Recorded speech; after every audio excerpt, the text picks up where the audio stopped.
Yeah, guys, we are good to go now. Please add the people. I start the recording. Yeah, you start the recording. Please add the people. Nice. Uh,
Good afternoon, everyone. Thank you for your patience. Please wait for some time. We'll start the session sharp at 3:30. Thank you.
Hello, thank you for your patience. We will start the session in another 9 minutes. Thank you.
Hello everyone.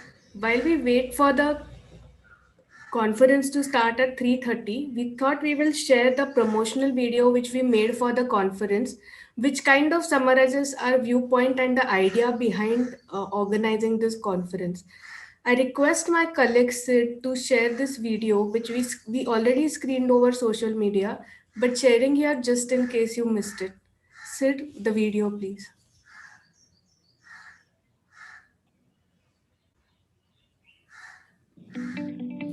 India's rapid economic development has taken a massive toll on the environment, and it will continue to do so if we don't act now.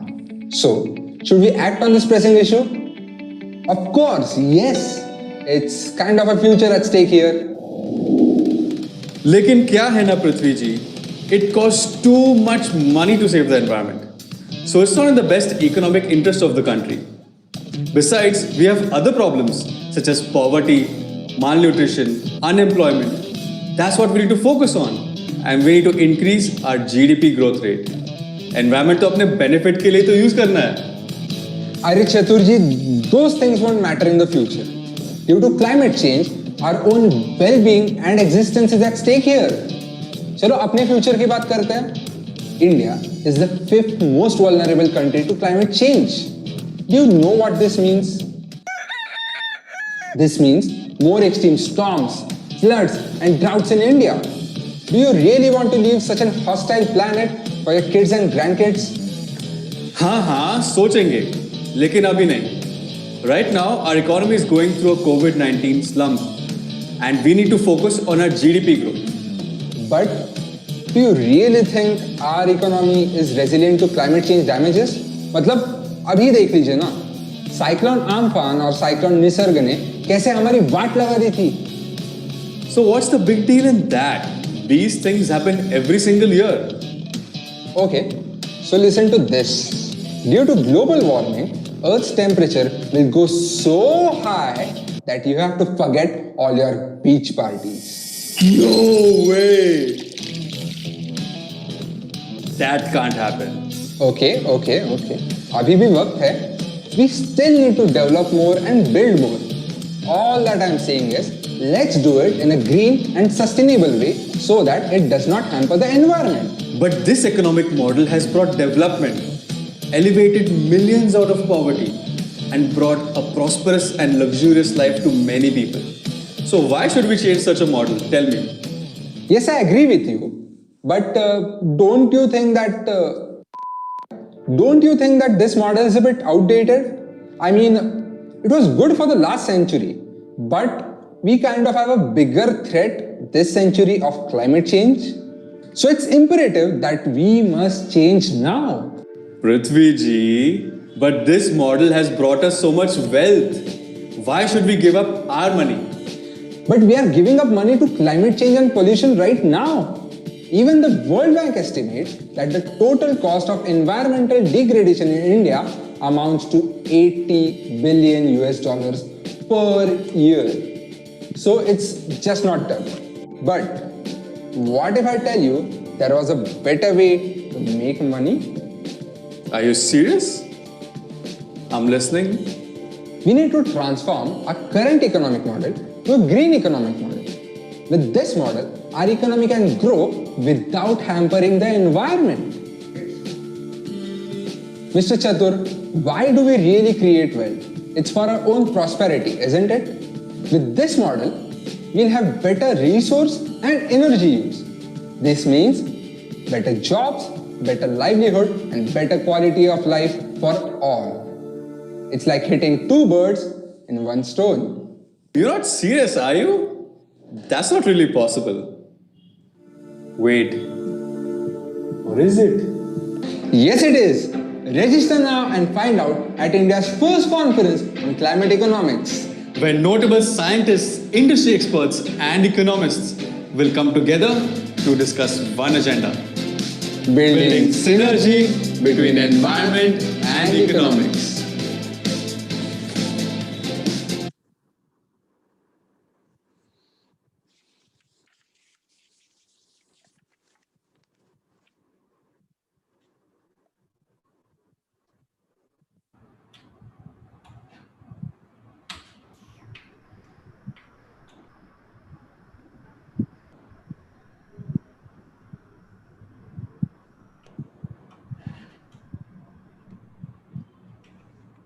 Welcome, Mr. Rahul Panandikar. Welcome, Dr. Kelkar. Good afternoon. Good afternoon, Professor. Good afternoon. We'll start in a minute. That was a little clip made by my own young colleagues. That's great. Yes.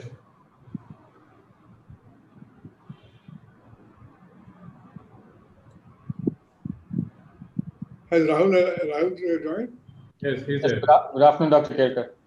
Good, I can't see him though. Better that way. Wow, you're so well groomed, man. What to do? This is a BCG style, man.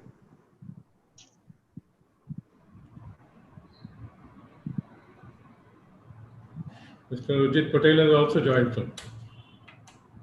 Okay. Dr. Shaun Ray, welcome.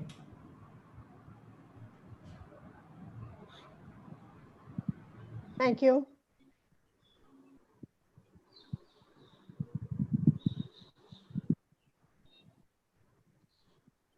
Hello, everyone.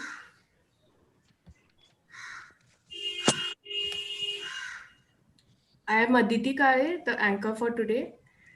Thank you for joining us. Before we begin, I request all participants to keep their videos and audios on switch off or mute mode. This conference is being recorded to be broadcasted on other platforms and also being shared live on YouTube on our YouTube channel. Any questions or comments which you may have, please share them on the Zoom chat box option, and we will consolidate these questions at the end of the session and ask them to the respective speakers. We are sharing feedback forms on the about the conference in the chat box. Please feed them. Please fill them. Your feedback is very valuable to us. And if you require participation certificates, please click on yes. I thank you again for joining today for this climate economic conference organized by Energy, Environment and Climate Change Group of Pune International Center. And I request our project leader and the convener of this conference, Professor Amitav Malik, to share a few words about yesterday's session and set the agenda for today's session. Thank you. Thank you, Aditi.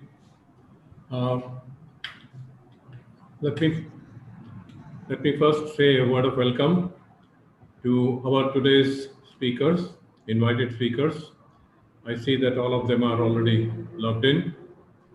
So for the third session today on changing energy dynamics for India, it's a very, very important session in the sense everybody understands that things need to change. But how it will change and how fast it will change are the kind of questions that do not have clear answers. Who will change is another question that is like everybody thinks that somebody else will change.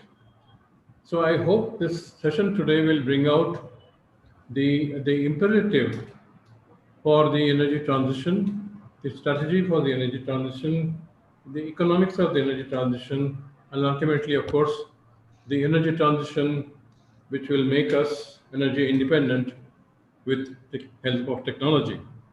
So we have with us Mr. Rahul Panandikar as the lead speaker. Will give us a keynote on the subject. Then we will have Ajit Kapadia from CFSR, who has done a lot of research in data. He'll probably be able to talk to us about a strategy for an efficient and fast transfer. Energy economics is the main focus of Dr. Shaun Ray, and we look forward to that. Finally, of course, Dr. Nitant Mate will talk about the energy independence, how we can go 24/7 with RE and be totally independent. So with these few words, I would like to once again welcome the speakers and the attendants. I see there is number 90 participants and increasing. Wish us all a very substantial session today. And off to Aditi, over to you for starting the session and introducing the speakers. Thank you, sir. We will begin the third session on the conference, which is dedicated to changing energy dynamics for India. Energy, which plays an important role today in fueling the world's economic growth, is also contributing to climate change and pollution, which are increasing the burden on economy itself. This session explores ways to transition rapidly from fossil fuel to a renewable energy powered economy. Our first speaker today will give the keynote talk on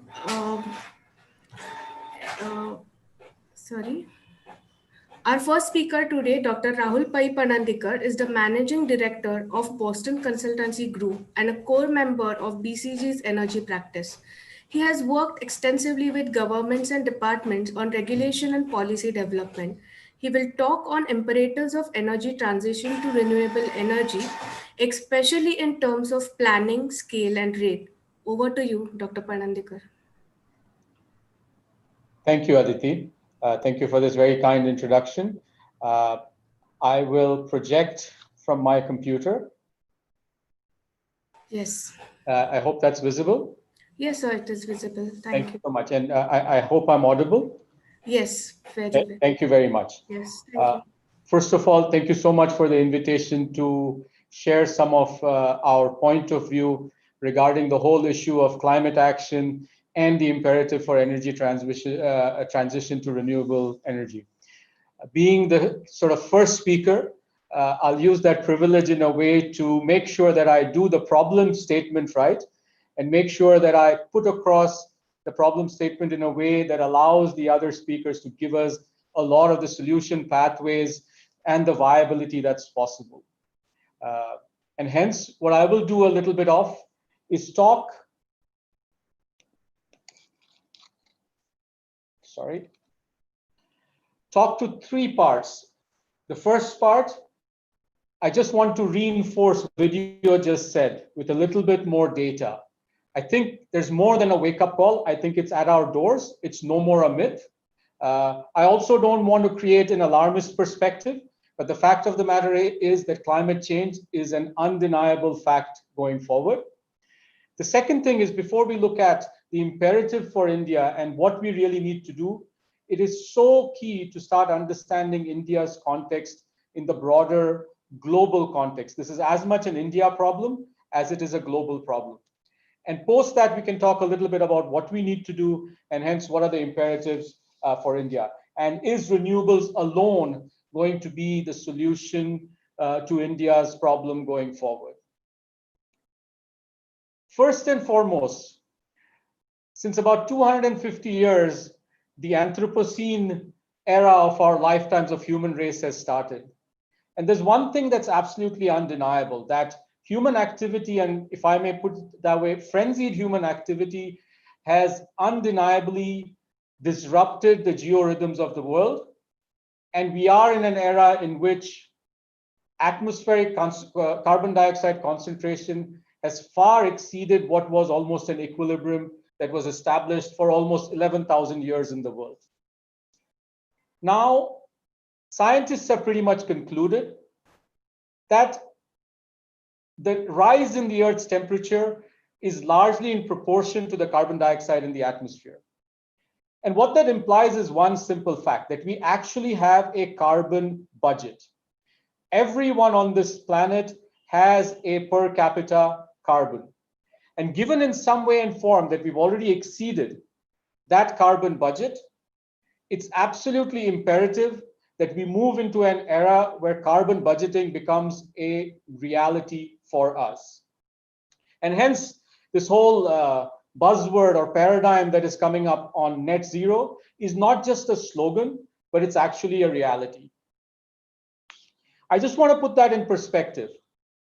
The average global citizen born today will have a personal carbon budget almost 1/8 to that of their grandparents. That is, in a way, the scale of the global problem we need to deal with. And I think the video eloquently captured it. We may not be able to have any more beach parties. But the fact of the matter is that we are far away from the Paris ambition. We are still very far away from the Paris goal. And the world is headed in some way or form to a warming, if business as usual continues, of almost close to 4+ degrees. And hence our commitment that we've made to the world, to the planet, is very far away from reality. And it's important to recognize that the impacts are not just going to be about the environment and more droughts and more floods. There is going to be tangible impacts on the GDP. And hence, there's a tangible impact just not on the environment, but on the economy as well. A plus 1.5 degree Paris ambition, our estimates show, will have a drop of almost 8% in GDP per capita, a 2-degree goal of almost 13%, and a 4-degree goal or a 4-degree current trajectory of almost 30%. And hence, the imperative is not just about the environment and the future of the planet, also it's the future of the economy. But I guess if there's no planet, we wouldn't have to worry about the economy. And the world is beginning to recognize this. At the World Economic Forum of 2020, this is just pre-COVID, while the spread of infectious disease was recognized as a huge potential risk for the world in terms of the impact it would create and the likelihood it might happen, there is a huge recognition that all the crises around climate, natural disasters, and water are likely the most important disruptors that the world needs to be focusing on. But there are multiple tensions at play that we have that have no easy solution pathway. And I want to state them up front. The first is the tragedy of the horizon, which is simply put that the catastrophic impacts of climate change will likely not have to be borne by our generation, but our future generations. And hence the question of, is this just to our future generations? The second is the tragedy of the commons. When individuals, individual nations, individual sectors act in their self-interest, not looking at the broader good. And the third, an equally important one, is the flattening of values, where we are pitting profit and the planet against each other. And hence, when you put these three things together, just like you put in energy, economy, and environment, there are no easy solution pathways. It's very clear, the imperatives there, but there are no easy solution pathways when we look forward. Let's take a little bit of time to understand India's context. And India plays a dual role, which is very interesting. All estimates show that India is likely to become the highest emitter globally unless we dramatically change trajectory going forward. The EU, hopefully post 21st of January, USA and China have at least committed aggressively to mitigate climate effects and climate impacts. We haven't done any of that as yet. And hence, if we continue around this path, we're likely to become the highest emitter globally going forward by 2050 or 2060. And in the video earlier, it was pointed out that we are the 5th most vulnerable nation. But if we take the economies that are greater than 1 trillion, we are the #1 most vulnerable nation. And hence, on one side, we clearly have the role where we are going to, if business as usual continues, we will be the highest emitter. But on the other extreme, we are looking at a situation where this puts at risk both economy and ecology and just the existence of many mega cities in India. And hence, the role that India will play in the global emissions perspective is absolutely critical, whether it is in the 2-degree path or in the 1.5-degree path. If we take the example or the situation where we need to move to a 2-degree path, at the current rate and trajectory, India, which is currently only a 6% contributor of the 50 gigatons per annum of carbon dioxide equivalents, we are likely to become a 17% contributor going forward at around 2050. This is assuming that the commitments made by many of the other countries are going to fructify. If that doesn't happen, as one can imagine, we have a much bigger problem on our hand. And this includes the levers that one can apply on reduction of energy intensity, levers one can apply on industry, transport, agriculture, land use and land use change, and forestation, buildings, and all the other sources that are associated with net emissions and fugitive emissions going forward. But India's problem, has been stated, is a little bit more complex. It's a problem of both the roti, kapda, makan that we always did. It was also the bijli, but we really need to add the clean air as well. Our starting point is we are one of the lowest GDPs that has a high amount of emission. We are one of the lowest consumers per capita of energy. But at the same time, we have 6 of the 10 most polluted cities in the world. And hence the problem is even more intractable when one puts the perspective that there's no easy way out of all this, and it's all going to be a series of trade-offs and compromises going forward. But here's the important thing. All estimates by our own analysis and by the scenarios painted by the International Energy Agency point out to the fact that India will become, going forward, the largest emitting nation. We are on path to becoming the largest emitting nation. That's the bad news. The good news is that whether it's on efficiency, whether it's on renewable electricity, whether it's on fuel substitution, and all the other elements and levers that one can pull, much of these are proven technologies that require the will and the economic gumption to move forward. However, for the full 2-degree path, we're still a little bit away in terms of making the technological and economic viability come to bear.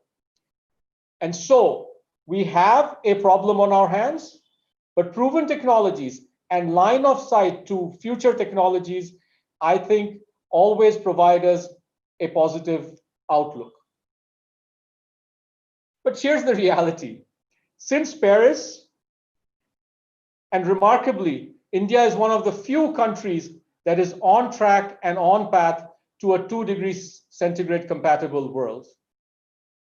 The other countries that seem to be ahead of us are small and in some ways minor, and whose contributions may not tip the scales as are necessary. None of the other countries, and as one can see, none of the relevant countries are in any way or form on path to be compatible to the commitments that we've made to Paris. And hence, this is a significant problem. But the fact that India has taken one step forward does allow us the luxury in some way and the opportunity in another way to become a potential climate leader. And it's driven by two initiatives, and they're related, and they should be related. The first one is renewables. Renewables are now the cheapest and fastest growing segment of India's energy mix. It is posited that there is no investment in conventional energy that is expected going forward. If anything, old coal plants will be decommissioned. More and more companies are putting CO2 pricing, not just in coal, but any of the fossil fuels that they're looking at, and hence impacting the viability of all projects in a positive way for renewables and in a negative way for fossil fuels. The Indian renewable energy sector, and I'm sure the speakers coming after me will speak a lot more about this, has innovated on baseload products. And hence, we have the opportunity to actually push this out even more. Further, we are pushing the incentives to localize green technology post-COVID-19. And hence, we are creating the conditions from the power sector perspective to take a lead in actually solving at least India's problem. On the transport side, there have been good signs. We were one of the countries that leapfrogged technologies to EU6. We have a strong biofuel policy. And there are enough impetuses that are being pushed in a way that allows us to move to a renewable-based transportation sector, a public transportation sector, and a transportation sector that is using all the new trends and tendencies in the markets. But I want to lay the problem out in the broader perspective, in the sense that these two elements, electricity and transport, only contribute to 43% of our emissions. And hence, investment in renewables and renewable energies is only solving part of the problem. Almost 1/3 of our problem lies in industry and in heavy transportation and shipping and rail. And then there's obviously the problem, which is about 20% that is represented in agriculture. And hence, while we look forward and we look at renewables as an imperative, and I'm fully on that boat, we also need to recognize that it is going to be only one part of the solution going forward. And hence, what is it that we need to do? And I want to use the example of China, which has made a big bang announcement with carbon neutrality by 2060, keeping to a 1.5 degrees Celsius path. And what they have decided, based on specific levers, that they will reduce GHG gases by about 76% by 2050. They are on the back of renewables, they are on the back of nuclear, they are on the back of advanced energy technologies in the energy sector. They're on the back of efficiency drives, they're on the back of process optimization and device optimization. But at the end of the day, they have put together a very, very aggressive plan that allows them, in some ways realistically, to actually look at this problem and cap emissions that are compatible with the 1.5 degrees centigrade world. India's story is very different, and we need to be aware of that. India's story is because of a very different starting point. We will still need to grow the economy, but we will need to grow it in line with our Paris commitments. We can do this possibly through localization of technologies and build manufacturing capacities. And while the story with China is different, we will not have the luxury of taking a slow and a casual pace to this. It is a question of scaling up fast and to a scale that allows many of these technologies to be deployed viably. I want to take it to the crux of the matter. China's problem is one that's far more centralized. India's issue is a far more scattered problem. And hence, we have very limited levers for decarbonization going forward. Well, China's problem, 80% of the problem can be solved through just energy and industry. As we pointed out, a very small part of India's problem will be solved by just tackling energy and transport. We will need to look at a far larger range of levers if we have to take on this path of 1.5 degrees Celsius compatible decarbonization. And the answers are at all three levels. And I would posit that it is all within our grasp. Engineering will have to provide the solutions in the coming years. Renewable energy is already a solution that's viable and is being deployed at scale. But for the 1.5 degrees or the 2 degree solutions, we still have engineering needing to step in to provide us viable technologies for carbon capture or some of the other storage elements. It is as much a solution that's going to require political will, and it's as much a solution that's going to require a strong contribution from the financial sector, whether it is in line with our ESG goals or whether it is just, putting in more and more controls and reporting measures and returns measures that are compatible with a 1.5 degree or a 2 degree world. But here's the good news, and here's the imperative for India. When we look at and realize that India is going to be the largest emitter going forward in 2050, if we keep up with current policies, the abatement through energy and the energy sector is the largest component that we will need to invest in. And what that represents when we back calculate is a very significant change in the energy dynamics of India. And if you look at it, the generation mix looking towards 2050 in a base case scenario point to 52% wind and solar, 16% coming from nuclear, 14% coming from biomass, hydro, and other storages, and 19% coming from gas. And as one can realize that the imperative for India is extremely, extremely clear. If we break that down into installed power capacities, from the current presence of coal at almost 60%, we anticipate that to come down by 2040 to about 17 to 20%. And from a generation perspective, coal/thermal and gas should be contributing to only from the 72% currently to a base level of almost 50 to 60%. I'd like to make a case here for making gas as our base thermal power source versus coal continuing to be our base thermal power source. But the problems are the same, and the problems are known well, and everyone seems to know them.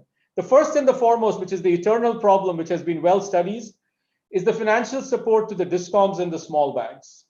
The poor financial health of our DISCOMs is particularly detrimental to the deployment of renewable energies, as it increases the financial cost in terms of project financing for companies that need to get into solar when they look at the counterparty risk associated with DISCOMs. Every once in a while, India does no favors to itself when we get into situations of contract renegotiations. And this on the back of policy flip-flops. The third, and we need continued investment in the poor T&D infrastructure. The high losses and the poor grid connectivity is continuing to hamper growth and is going to need further investments. And finally, a topic I'm sure Mr. Kapadia will talk about is the small scale microgrid level projects that need financing and need financing to become viable. I want to leave with just one framework to emphasize the imperative of a movement to renewable energies. Given the trilemma that India faces in terms of energy, environment, and the economy, there are no easy solutions. India is a problem where there are many people who have to worry about the end of the month, while there's many of us thinking about the end of the world. And it's a very tenuous balance that needs to be put out. And hence, while we think about the environment on one axis, we really need to be thinking about energy and economy on the other axis.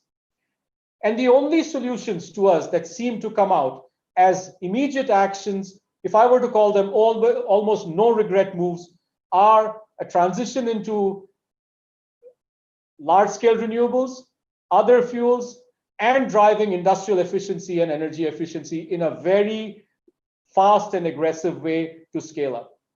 All the other decisions, whether it is a coal to gas, a large-scale EV adoption, a gas-based power, or on the other hand, our desire to continue to grow and in a way localize production of steel, refining, and cement are all difficult decisions and are going to need much more evaluation and support in terms of the value pools it creates.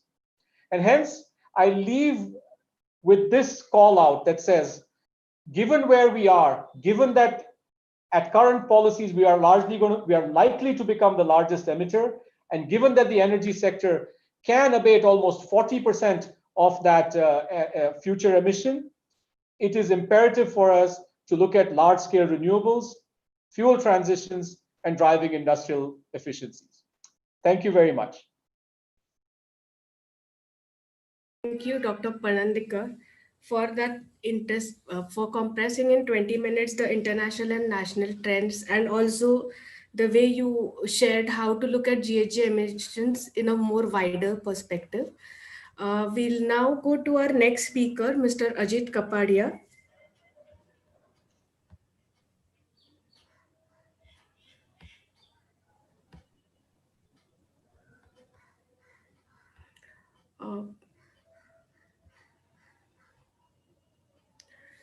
Mr. Ajit Kapadia will give a talk on strategy for rapid shift to renewable energy in India.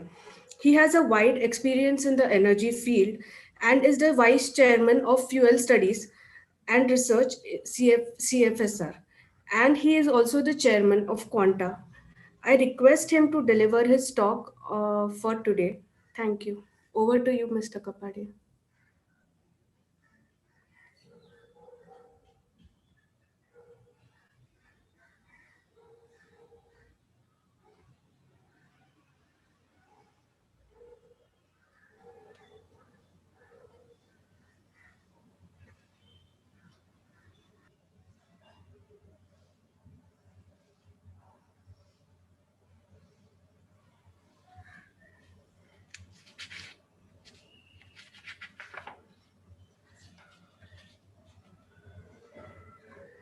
Can you hear me? Yes, sir. We can hear you. Your video is off. Can I turn it on? Please. Yes. I think, sir, you will have to do it. It's on the left-hand corner, lower side. Left-hand corner. Yeah, left-hand corner, lower side. On the Zoom screen itself, where you can see the microphone and the video icons on the left side. So you just have to click on that video icon, which says Start Video. Yes, sir, we can see you now. Only if you could tilt your camera. What do I do? We can see you, only I think you just need to tilt your camera a bit so that we can see your face. Yes, good to me. Thank you. Thank you, Aditi. Rahul, excellent speaker, excellent speech. I don't know what to say after that, quite frankly. I think you've said it all. Excellent, Rahul, excellent. Now, what I'm going to do is really look at the strategy. Now, what kind of strategy can we adopt? I mean, basically, it remembers me the advertisement of Nike. Just do it. Now, it also takes me back to one of the problems that we faced in USA when I was working for a company, that in 20 months we had to put up a plant. And the project manager said, now I'm going to stack everything at the plant site and then wait for some people to come and put it up. So here, I don't know how to really tackle this problem, because it is a mighty problem. I really think it's a huge problem, and I don't know how one could really look at it, start looking at it. But I'm going to make an attempt, okay?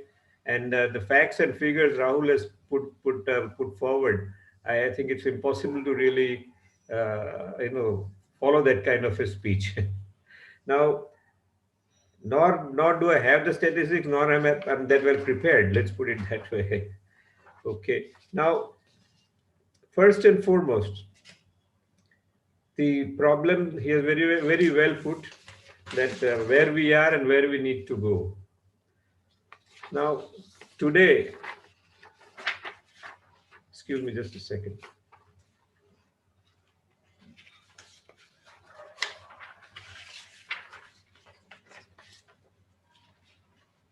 Yeah.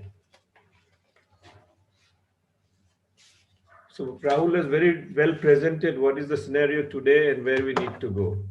Now, the question is that we are today depending primarily on the fossil fuels to really give us electricity. Like 80%, 90% of renewable is all we have in the user part. I mean, we have more on the constructed part, but as far as the whatever we get our share, renewable share in the energy basket is only about 9%. And from that 9%, as Rahul also pointed out, we need to go to 80% renewable by 2050 if we are to remain on this 2-degree path. And I don't really see that we have any choice. Do we have any choice? I mean, can we really not go in the 2-degree path? Because, I mean, it's not India or anybody else. The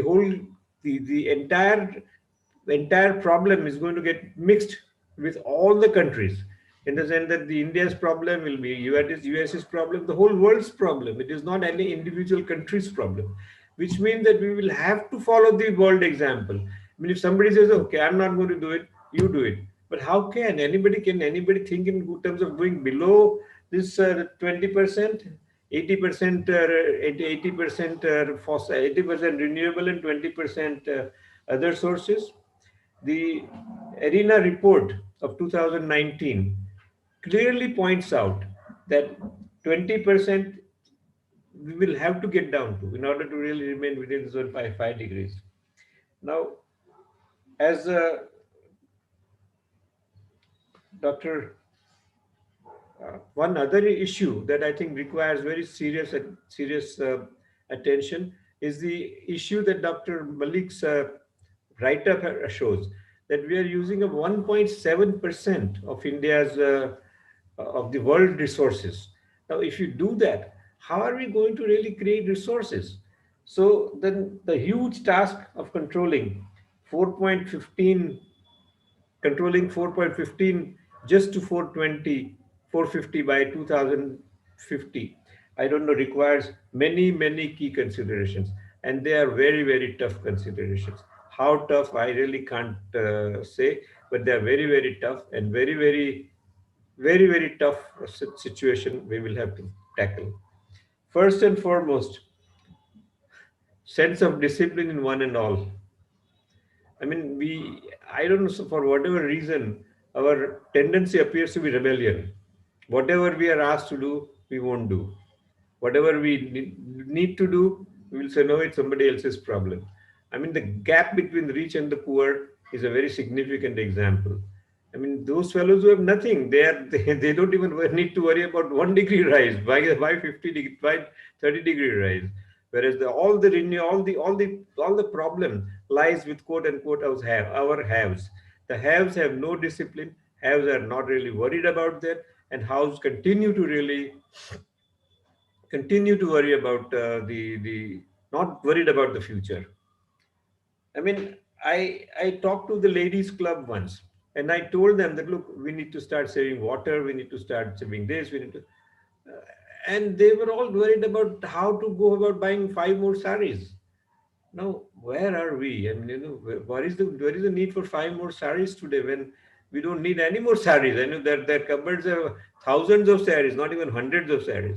So this is really the indiscipline among the haves, and that haves, I think, must, and I don't know how we can convince and how we can get to them, but they are the ones who will have to really sacrifice. The second most important part, I think, is the role of the government. I mean, I find that I'm very happy that Rahul put up some of the statistics and some of these things, but I find that there is no development attitude. I still go and talk to companies like Gas Authority of India Limited now, which is one of the 7 major government companies, and I find that they will only do what they are told and what they need to do. Now, how long can we continue to do that? We will have to have that kind of discipline. We will have to chart. In fact, GAIL has a responsibility. Like Rahul said, natural gas will be the really a contributor, really a positive contributor towards going to 450, not negative contributor. In that sense, GAIL has a serious responsibilities to tell government how to use natural gas. I mean, we can't just use it for 50% deliverability. We'll talk to that a little later. The government must take the lead. They must really provide the roadmap. They have to have a roadmap. Without roadmap, I don't know where we are going, because there is no seamless development. Today, we have 30%, almost 25% of solar in the solar generating capability, but we are only able to pass on 9% because there are no cords, there are no connectivity to the power sector. So now, how can we have this disconnectivity? How can we have this thing? Now they want to go another. Today we are about 40%, and they want to go to 110. No, so 40% of the 2,000 megawatts of solar energy. But how will we go to, 40%, about 250 megawatts of solar energy? But we are only at 100, we are only at 40 or 50. Can we get there? No, I don't understand how we can keep on saying that we may be following Paris COP 15 agreement, and we may be following our commitment, but our commitment is, as Rahul, quite small compared to the commitments of others. That is why we are able to see if they are able to follow it, because our energy requirement is so little in that sense. Now,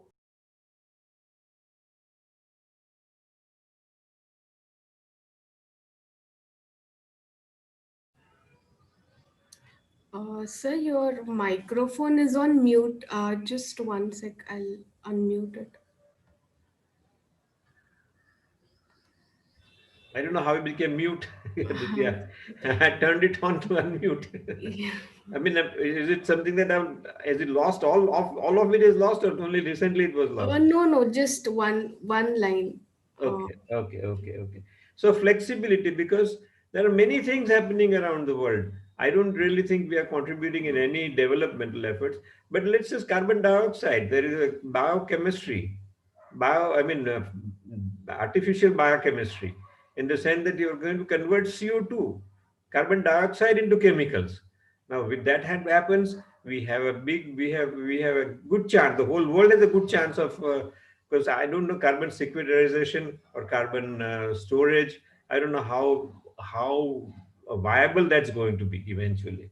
So the CO2 conversion of CO2 to chemicals appears to be a very viable solution, and I'm very happy. I understand that IOC, Indian Oil Corporation, is working with Lanza of USA to really get with them in this issue.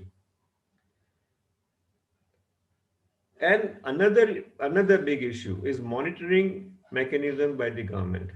Today, I think there is none, because Petroleum Ministry makes their own plans. Petroleum Ministry does what they like.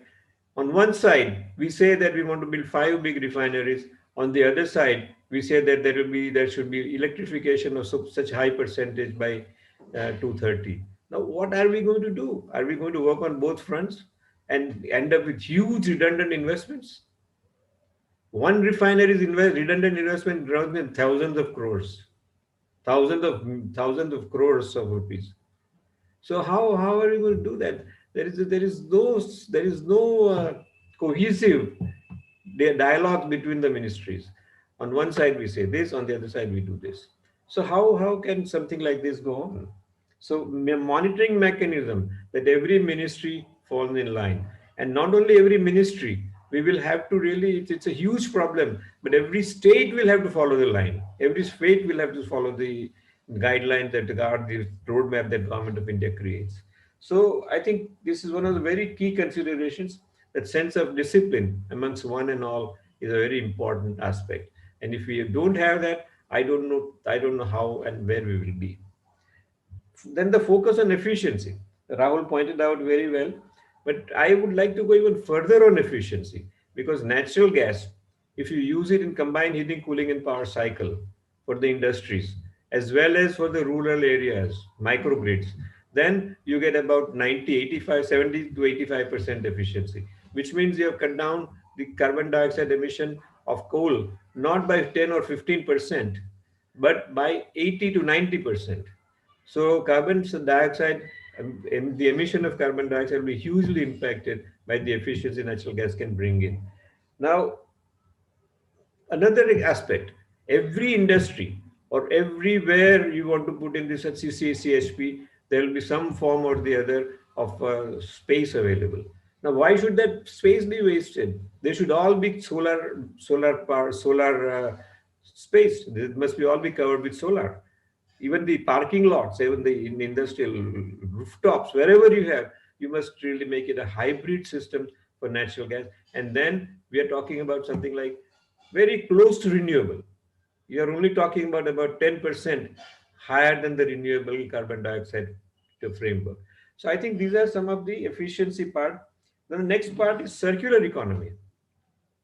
What do we mean by circular economy? Use, reduce, reform.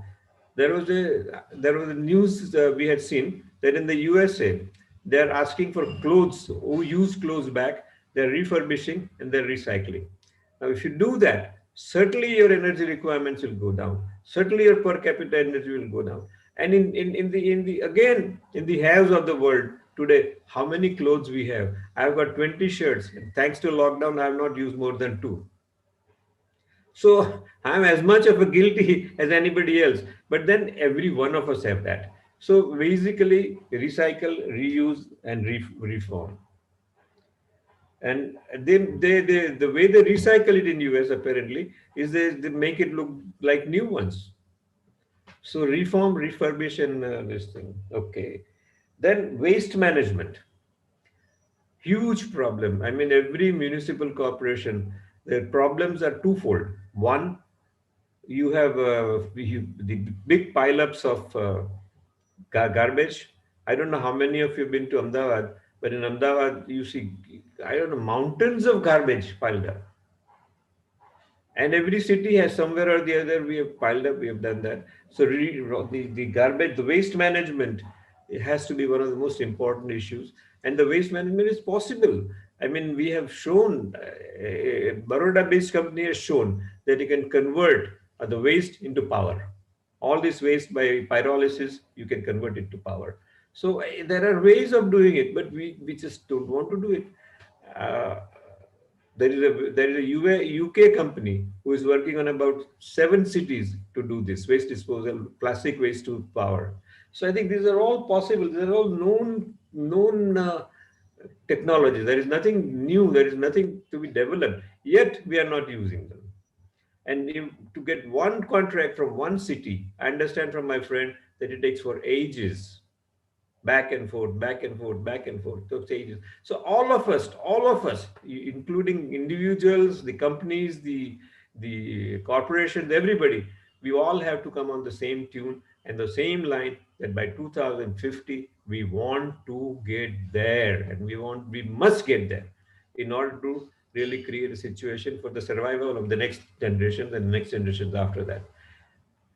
I mean, I'm very happy that the girls of the world, young girls of the world, have taken up a challenge to the UN and so on and so forth.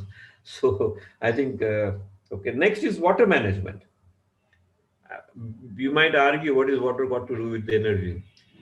Think about it. Sorry to interrupt, but 15 minutes are done. So please, if you could wind up in 1 or 2 minutes more. 1 or 2 minutes?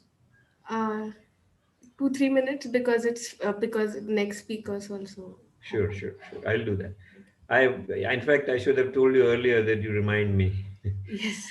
Because this is a subject one can go on and on. Okay. Now the water management. You can argue that what's water got to do with energy? But think about it. you have a reservoir. From reservoir, you pump to the cities. From the cities, it comes to the tank at the bottom of your building. From tanks, you pump it up.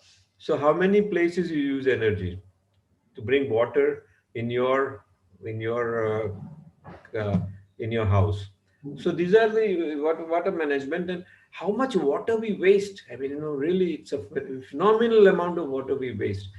Again, this is the 10% of the population and not the 90% population, but even 10% waste probably more water than many other countries.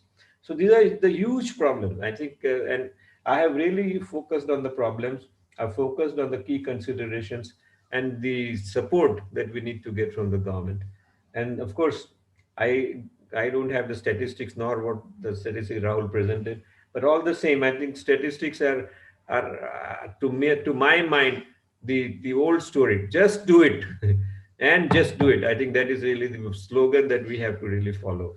And yes, Dr. Rajiv Kumar's statement yesterday, he said in the opening remark that it's not just you, I, one city, one country, but the whole world will have to come together on this.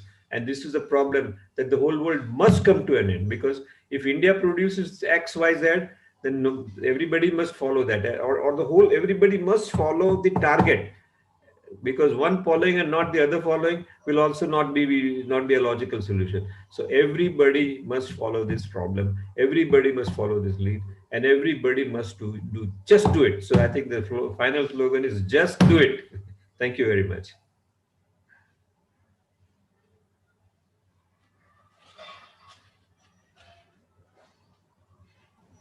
Thanks a lot, Mr. Kapadia, for sharing so many diverse perspectives and the importance of vision as well as discipline and governance, which we often overlook, especially in conferences. So thank you for bringing that action-oriented approach. Our next speak. Before I introduce our next speaker, I would like to announce again that if you have any questions, please share them in the chat box. We will consolidate them and convey them to the speakers at the end of the discussion. Our next speaker for today is Dr. Saundre.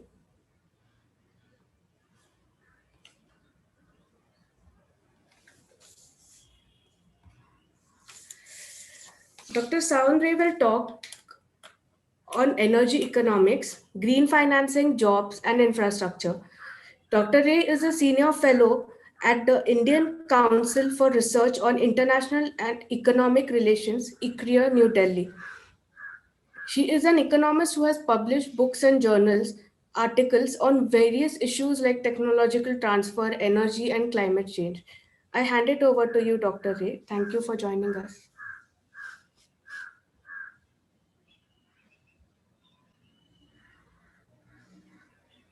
Good afternoon. Can you see me? Yes. Yeah, I'll start by sharing my screen. Yes, please.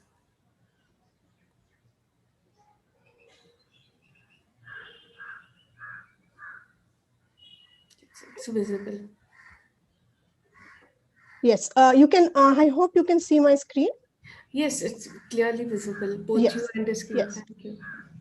Thank you. Good afternoon, and thank you to Climate Collective Pune and Professor Maulik for inviting me for this talk. I will be focusing mainly on green financing, infrastructure, and jobs in the context of India. The previous speakers have in fact laid a very good background to what I will be talking about, and some of it is in fact repeated. So I will in a way jump to the financing part, skipping some of the slides at the beginning because it has already been covered. So essentially what we are dealing with is India's energy trilemma, and I'll talk about in a moment what this trilemma is about. I'll be talking about green finance, green jobs, and green infrastructure, and how we can achieve the low carbon pathway. The main question that I will be dealing with is that how can we finance this low carbon pathway?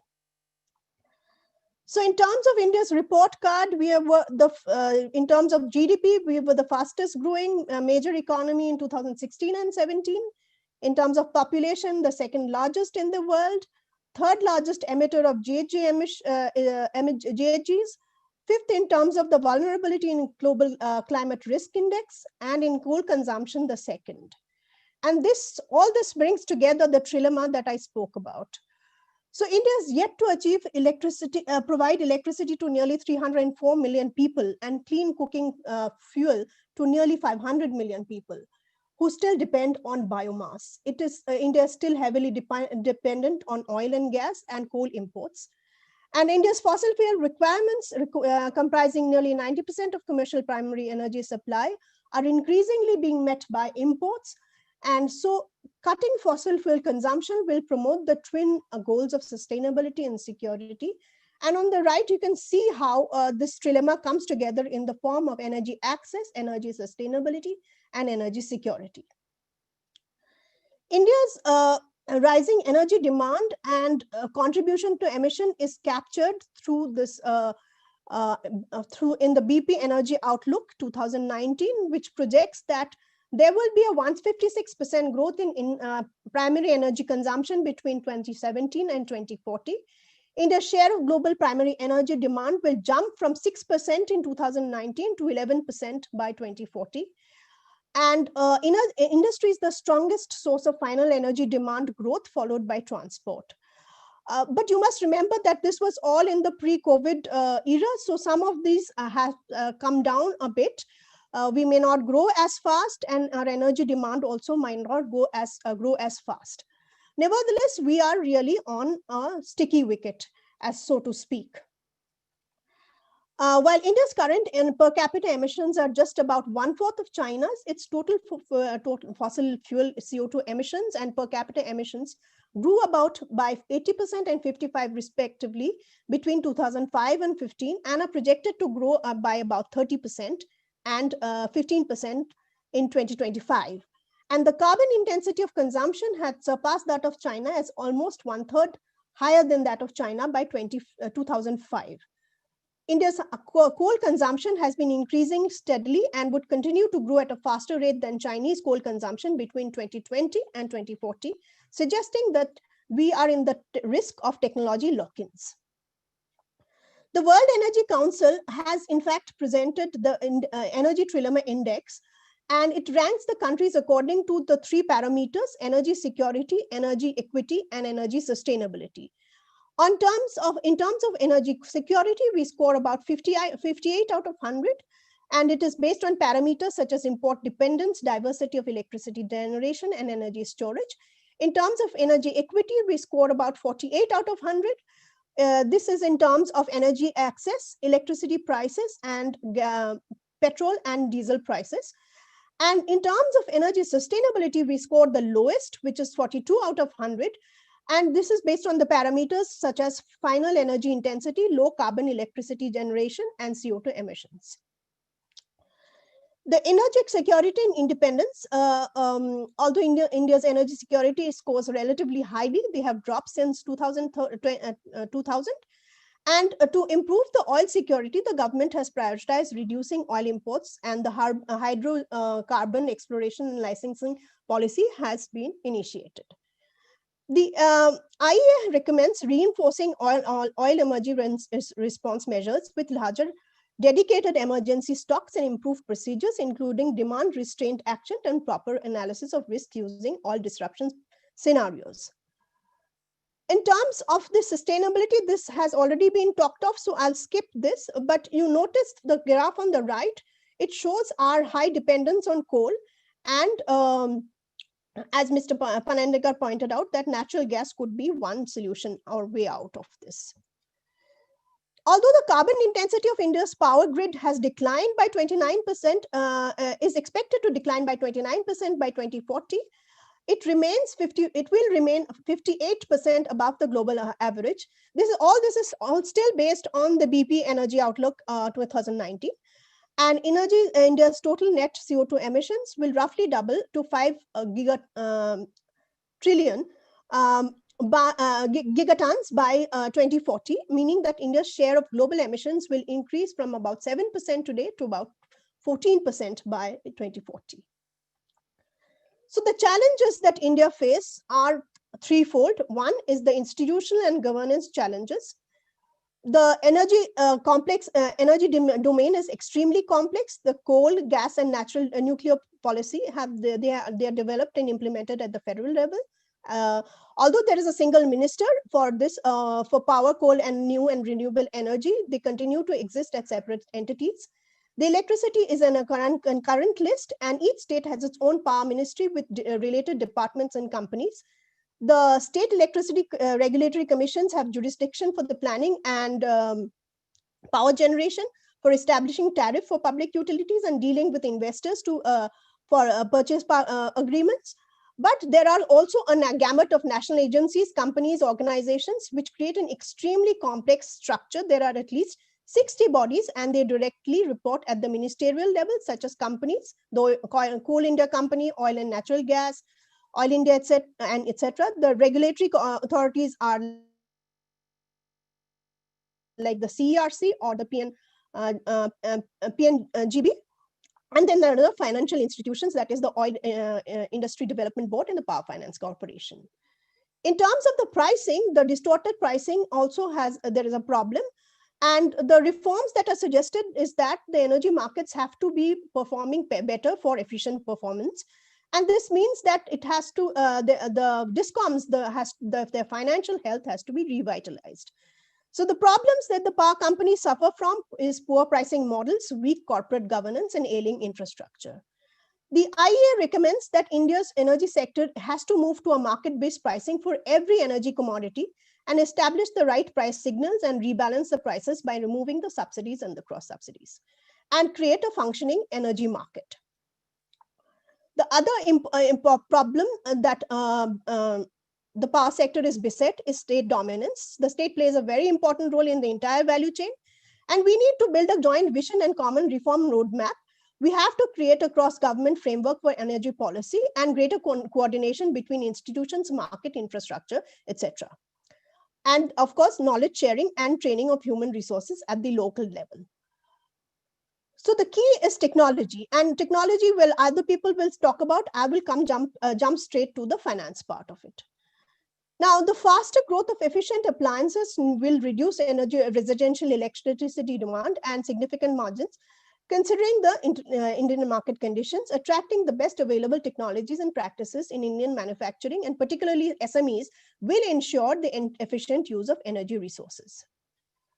Now, some green finance statistics. Green finance flows in India consisted of about INR 1,000 crores for 2017 and 17-18, and 137,000 crores for FY18. During the years 2016 and 17 and 17 and 18, domestic private sector contributed the largest share, that is 63% and 51%, through debt and equity respectively, and commercial financial institutions accounted for 40% of these funds. Now, I'll just show a chart which shows you how the funds have been disbursed. Now, as you can see, the largest share was actually by the commercial banks, which is about 40%, followed by public sector undertakings, which is about 12%, and then 18% was by the government budgets. And most of the government budgets were in the form of grants and granting aids and budgetary allocation. And but nearly 80% of that actually went to the power sector in 2017 and 18. Now, the other problems that the finance market, the energy finance market suffers from is that there is lack of a bond market. Debt financing options for renewable energy and projects remain limited.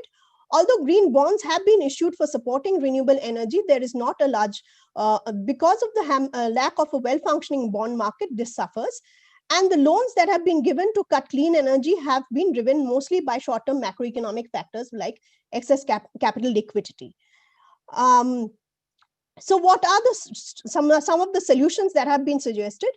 Alternative debt vehicles such as green asset-backed securities, green investment banks, and following the Basel IV suggestions, that the global banking regulatory framework, including assessment in the bank's assessment criteria, measuring the exposure of a bank's portfolio to climate change. But some of that is yet to happen. Some of the major milestones in terms of green financing. In 2010, the National Clean Energy Fund was established. Then in 2011, the National Mission for Enhanced Energy Efficiency was launched. And that had also launched the energy efficiency financing platform. The Partial Risk Guarantee Fund for Energy Efficiency was launched in that year itself as part of this program, and the Venture Capital Fund for Energy Efficiency was also launched. Since then, we have had in 2016, the National Clean Energy and Environment Fund has been renamed to this, and a cess for coal was given in the budget of that year. Coming to green infrastructure, internationally, under the aegis of the G20, the Action Plan on Adaptation and Resilient Infrastructure, this outlines the work program for G20 in dealing with this. And this basically builds on the Sendai framework of disaster risk reduction, and it provides a comprehensive approach in adopting disaster risk reduction. Through accumulation and sharing of knowledge information, enhancing the enabling environment in developing capacities and providing public finance, engaging in public-private sector partnerships and mobilizing private finance. And of course, promoting the ecosystem-based approach. India, in fact, is part of the Sendai framework, and under the GPFDRR, it has actually funded by the World Bank, engaged in some of the green infrastructure. And in a moment, I will show you a table which gives you some of the GFDRR projects that have been undertaken in India for the last, in 2018 and 19. So you can see that there are some for resilient infrastructure, and there are some basically for also like climate resilient industries and capacity building and knowledge creation and exchange and financial resilience. Coming to green jobs, while we know that there is a great potential for green jobs, the top row in fact shows you that for as far as renewables is concerned, that is solar and wind, while the potential was about 330,000 jobs in 2016-17, the actual that was created was only about 99,000. As far as the potential that is there in 2021, all these figures are based on a report from Grameen India Foundation, which shows that green transport, there are about 68,000 jobs possible, renewables 9 lakh jobs, urban farming 5 lakh jobs, waste management 12 lakh jobs, water 82,000 jobs, and the total green energy jobs are about 31 lakh for the year 2021. But whether these will be actualized depends on how these projects, some of these projects are taken up by the several departments. As say, water and waste management are part of the municipalities of every city. Urban farming, of course, is largely a private initiative. And renewables, it could be either by the state or the central government, or by industry also. So to sum up all of this, in India's nationally determined contribution, we have pledged that we will in fact have a reduction of 33 to 35%. And we are on par to achieving some of that. By some estimates, we are actually going to achieve it much before some of this. But then it means also that we will actually aim to have 40% of electricity capacity generated by renewable by 2030. This will, of course, mean that not only changes in the power and the electricity sector, but as well as industry that was pointed out. But not only that, lifestyle. And for this, all of us can in fact contribute to that with energy efficiency buildings in commercial and residential sectors, and to move towards more energy efficient appliances. The requirement for finance and technology, of course, is there. And I have tried to highlight the kind of finance that is already there in the country. I'm sure the technology part will be talked about by other people as well. But finally, to conclude this, what I want to say is that we need actually innovative ways of thinking, and the contribution and participation of every citizen is absolutely necessary in order to achieve this low carbon pathway. Thank you. Thanks a lot, Dr. Sawandri, for sharing such a detailed account of energy markets and the Indian scenario, and also the barriers which we are already facing in when considering energy transition. Our last talk of the session is 24/7 RE and storage technology for energy independence, which will be given by Dr. Nitant Mate. He is the founder and managing director of Sea Green Solutions. He's an entrepreneur and an advisor involved in developing applications of solar energy and other renewable technologies for various national and international institutions. I request Dr. Mate to give his talk. Thank you. Thank you, Aditi. Am I audible? So you're audible. Am I audible? Yes, okay. sir. I'll share the screen and Sure. let's see. Can you see the screen? Yes, we can see the screen. And in the presentation mode as well? Yes, sir. It's full screen. Okay, great. Good evening, everyone. The topic I've been given today is 24/7 renewable energy with storage technology for energy independence. To set the context, human endeavor always has been to have better life, and we talk about development. But while talking about development, what is happening mostly is we are more or less talking about growth, and that has caused exploitation of natural resources, and that has created the problem. We are moving lesser towards well-being and more towards causing damage to the environment by excessive consumption. So essentially, what has happened is the world has woken up to that, and we have kind of taken to the idea of sustainable development, and every country has committed to that. Even with that, the environmental impact has been there, and there are diseases and deaths, and the impact is different on different genders, different ages. Based on ethnicity, there is different impact, and of course, there is impact based on different income. There is excessive urbanization. These are the problems. The issue that everyone talked about is the haves. 10% of the rich emit about 45% of the world's emissions, whereas bottom 50% emit about 13% of CO2. And there is growing evidence of inequality everywhere. We are talking about global warming, loss of land, livelihood loss.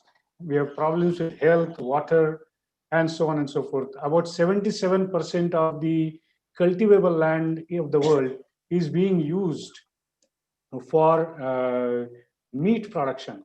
That is something we need to understand. All these things are coming together because I'm going to talk about energy, but energy is practically involved in all aspects of our lives. I talked about global things, but in India, it is no different. We are talking about pollution in Delhi. It's like smoking 10 cigarettes a day.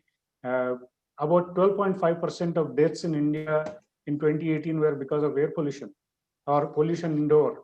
There are millions displaced every year. We have got 65.5 million Indian lives living in urban slums, and there are issues. India emits pretty less as compared to the rest of the world, but we have to understand it's per capita. It's a very phony number because total as a country, we end up emitting quite a lot because we are almost 16% of world's population. In 2050, we are estimated to be about 1.7 billion, about 10% of world's, about 10 billion total population of the world, like again coming to 16, 17%. We have gender inequality, we have problems.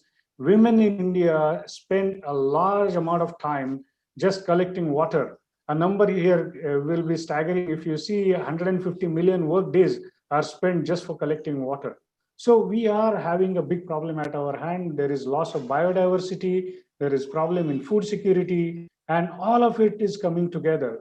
If you look at the total concerns that we have globally, then or for human beings, it is food, water, and along with that comes a concern of health and waste.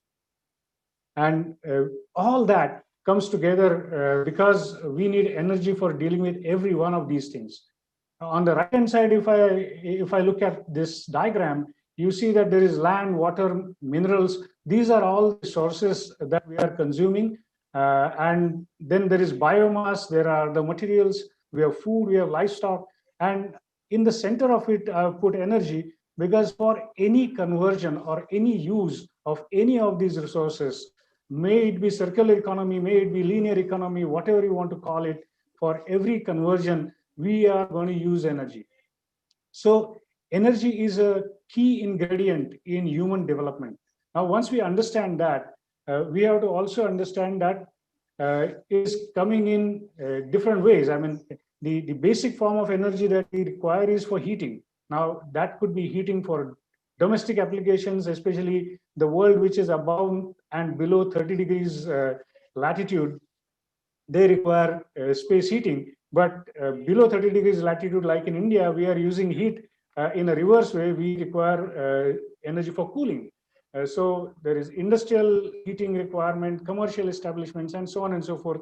Major fuel requirement is there for transportation, may it be public, may it be commercial, or may it be large-scale transportations like railways or even ships and whatnot. We still require fuel.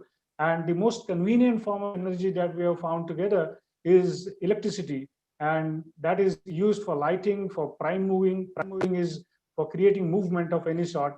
And that would be, again, commercial, domestic, industrial, and so on and so forth. However, with energy consumption comes emission. And we have to understand that anything and everything that we do ends up consuming energy and also ends up emitting.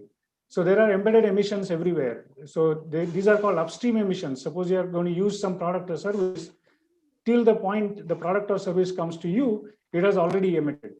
Now, during the use that you are doing for the product and service, you again end up emitting. And then at the end of life of the product, when you want to discard the product, again, there are emissions involved. I don't think I need to clarify that in any details, but we have to understand that for anything we do, there is emission, and these are emissions over the entire life cycle of any product or service that we are trying to use. So today, when we talk about emissions, when we talk about renewable energy, when we talk about clean power or green energy, we also need to think whether the green energy that we are really talking about, is it clean or green? Solar photovoltaic, for example, or solar thermal, hydro, wind, bioenergy. Everyone thinks that, yes, this is going to be green, but in fact, there are embedded emissions in solar photovoltaic. By the time the solar photovoltaic plant is installed in your place, it has already emitted about 2 years worth of savings that you would do in carbon dioxide. So that means you start with negative. Now, on top of that, if you are talking about energy usage with battery storage, then you are adding batteries to that, and batteries have got finite life. And the finite life, that means every 5th year or 6th year, you end up changing batteries. So you are adding to your emissions, and then over the life cycle, it is continuing to emit. But fortunately for us, the life of such plants is about 25 years, and we are still better off using solar photovoltaic as a renewable energy source and as a clean or green source. It kind of pays for itself in about 2.5 to 3 years. And then every time you add a set of batteries, it probably takes another 6 months to pay for itself, but overall it comes positive. Similarly, if I were to look at bioenergy, a typical example would be a biogas kind of a scenario where I'm using biomass and composting that biomass in an anaerobic digester and trying to use the energy coming out of it.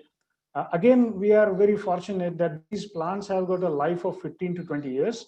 And interestingly enough, the embedded emissions of these plants are again somewhere in the range of 2 to 3 years worth of emissions, but we are definitely coming out positive in terms of reduction in emissions. So all said and done, I'm not going to take example of every clean energy source, but we see that these are really clean and it is worth deploying these sources. However, we have to understand that if we want to be better off in even use of these sources, then the core sectors such as steel, cement, aluminum, glass, and whatnot, these have to convert to use of clean and green energy at the earliest, because the embedded emissions are coming from the materials, those are going into manufacturing of these green solutions. So we need to understand that the sooner we convert our core sectors to work on green energy, the better off we will be, because they are adding to the emissions of each and every application or product or service that we are intending to do. So to do that, we have to make sure that we understand that it is crucial to have paradigm shifts. The first thing I talked about at the beginning was, we are talking about growth, we must be talking about development. Year on year increase in GDP, year on year increase in CAGR or whatever you want to call it, I think from the environmental point of view, it is absurd. I'm sure the economists sitting there are going to be not very happy with these terms, but I think growth is probably something that we cannot afford. It's the development that we should be talking about.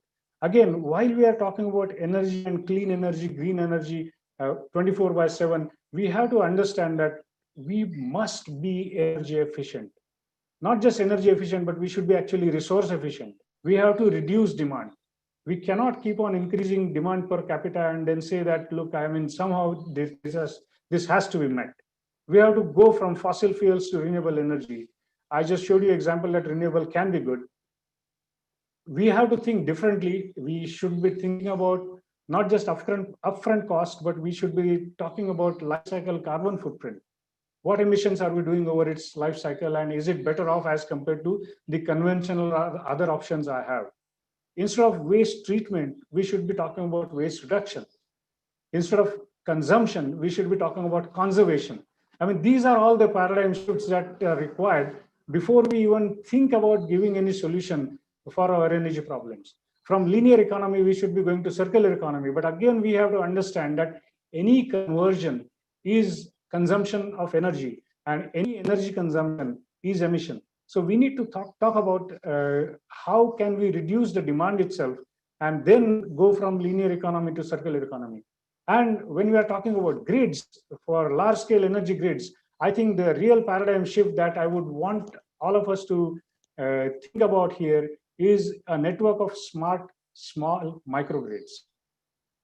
So coming to microgrids for 24/7 energy independence. What are microgrids? These are small grids. These are localized. That is extremely important. So another characteristic is it can operate autonomously. So it kind of is talking to the grids or talking to the main grid, but it can operate in an islanded mode. It can be very resilient to disturbances because it can be standalone. It can cut itself out of the other grids, and it can respond faster and recover faster from any shutdowns or anything that happens outside the grid or even within the grid. Because it's a smaller grid, the response time can be very small. So it also provides flexibility, and since it is small, in most of the places, it will also be more efficient. And then is really a decentralized distributed energy grid that we can think about. So it is local, and it is based on local resources, and it serves the local consumer. And that is very important. And that also reduces the emissions, losses in transmission and distribution. So overall, there is increased efficiency of electricity delivery. And most importantly, since it is a decentralized grid, you can think about that to be a very large percent renewable grid, and it is also be going to give you related products and services. We should not be talking about an energy microgrid per se, but it's a microgrid of sustainable alternatives. So, for example, here I have given what I'm talking about is a network of smart microgrids. That is the future of energy. What you see on the bottom there are four squares. Let me try to see if I can point them for you. Yeah, so there is microgrid 1, microgrid 2, microgrid 3, microgrid 4. They are all connected together, but they can each operate independently. And that is the beauty of these microgrids. So they are very, very flexible. I'll go to a little more details of what kind of microgrids these could be, but we have to understand that they can maximize local and renewable energy. You can prioritize based on the economics and availability, because every place the microgrid is going to have different inputs. For example, in one place it could be a biogas-based grid, in other place it could be a micro hydro grid, in third place it could be something else altogether, or just completely solar. But we have to understand that the whole idea is we have to minimize cost of energy, we have to reduce losses of load. That means a grid failing is something that needs to be reduced. It should be 24/7, 365 days. These are going to be very smart grids, including prepaid meters or time of the day tariffs, net metering. Every consumer can also be a producer. The microgrids can allow you to do that. So altogether, you minimize cost of storage. These will have to be hybrid, because renewable energy, any renewable energy source by itself, 100% of the times is going to be very difficult unless it is a biogas or biodiesel kind of a grid. Then you can build controls on that. We have choice of connecting and disconnecting loads. So demand side management is going to be very easy because these grids are small. And then these have to be hybrid. It can be a hybrid of different renewable energy sources. So these are distributed resources, distributed generation. These can be backup. Every user is also producer. So you have something called prosumer. And most renewable energy solutions require hybrids. So these grids are going to be hybrid. The tariffs can be different. And most importantly, we have to think about these grids, which can be there at village levels in country like India, because the resource is distributed and the villages can really become the suppliers of energy for the entire country. So it's like empowering the villagers when we have small microgrids. So look at this grid. It can be a solar PV with biogas. When we talk about energy storage, we don't have to think about batteries all the time. The grid, if it is based on biogas, the energy can be stored in the form of gas itself. And you can start the genset on demand or whenever it is required. Interesting thing about using biogas is you also have waste heat, which can be converted to cooling. And you create additional service like a cold storage, which is another important aspect from the food sector and the cold chain sector of India. We have issues because we have about 40% loss of perishable food in India because it cannot be processed for lack of energy, or it cannot be stored at lower temperature for lack of energy. So if you have decentralized microgrids, these things are possible. So you minimize the cost of storage by changing the type of storage. You can have a biodiesel diesel microgrid. Biodiesel is definitely a green fuel, which is based on waste oil or non-edible oils. And then you can also have it hybrid with diesel because you may not have enough supply of biodiesel. Or it could be a gasifier fuel cell microgrid. A gasifier is basically something to do with controlled burning of biomass in lack of oxygen, where you convert that to a fuel which is primarily carbon monoxide and hydrogen. And then you can convert that hydrogen to energy by way of fuel cells and carbon monoxide to energy by way of something like an engine. Or you can have a conventional, I'm calling it conventional because it has been there for a while now, solar and wind energy microgrids. So altogether, renewable energy can be there in grids, but I'm talking about microgrids. If I were to talk about renewable energy in large scale grids, then we definitely have the blues of national grids. We really don't want to have renewable energy in the grid because of problems like balancing and ramping. I'm not going to go into too many details of that, but at present, the Indian large grids can take about 15% of renewable energy entirely, but you require a lot more than that. And that is where putting large scale renewable energy plants is something that may not be a really advisable thing. I'm going against what is happening right now, but I think the resource is decentralized, the grids are extremely inefficient and unstable. So it is very important to have a control on a very, very smaller and controllable size, which is village level. And if you can do that, then these problems can be sorted out. Otherwise, you will end up having grid scale energy storage, a very large investment in batteries. You talk with technologies, talk about technologies such as flywheels for energy storage, pumped hydro, which has been there in India for a while, but most of the places it is not working. Then additional hydropower generation capacity has to be there.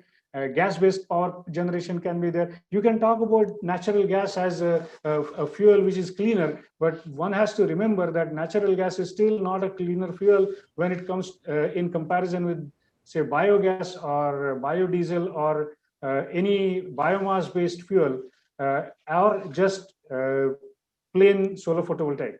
Then we need strong grid interactions and so on and so forth.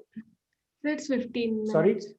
It's 15 minutes. If you could cover Yeah, in one. another 2 minutes. Okay. Just 2 more minutes and I'll finish.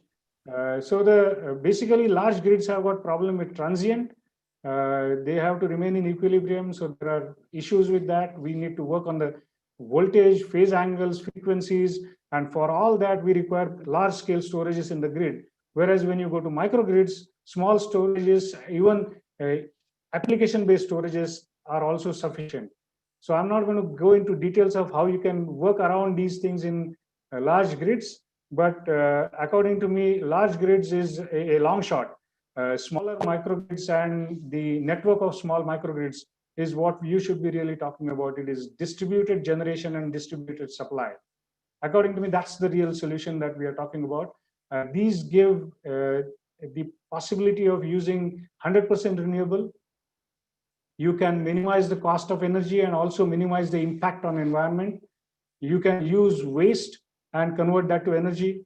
There is very, very limited, if at all, transportation. And then the losses are reduced. Altogether, you have not just electricity as something that you can provide, but you can provide cooking gas, you can provide fertilizers, drinking water, because all these are byproducts of the renewable energy service that you are going to create for providing electricity. So altogether, it is actually creating livelihood in the rural areas. Actually, it is empowering the rural areas. And in a true sense, you are going to move towards energy security and energy self-reliance. When you are talking about such solutions, it also works very well with the soil health improvement, the control on wastewater, and altogether ecological conservation. So when we do this, we are moving to a farming friendly future. We are nurturing the nature. We are converting waste to wealth. We are going to prosperity, solving problems on our own, and really moving to sustainable development.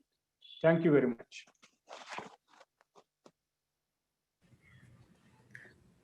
Thank you, Dr. Mate, for combining so many technologies in one 15 minutes path, and for sharing the paradigm shifts which are needed to actually achieve them.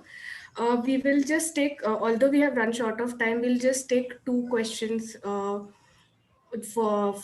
the audience to cover a few of the topics discussed here.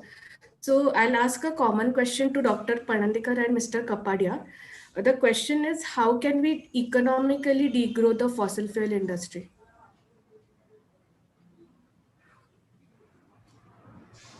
Dr. Panandikar or Mr. Kapadia?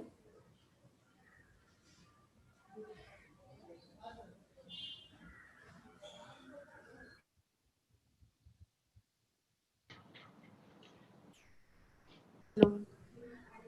Were you able to hear the question, Rahul? I was, Mr. Kapadia. Would you like to go? Can she repeat the question? I couldn't hear the question. Sure, sir.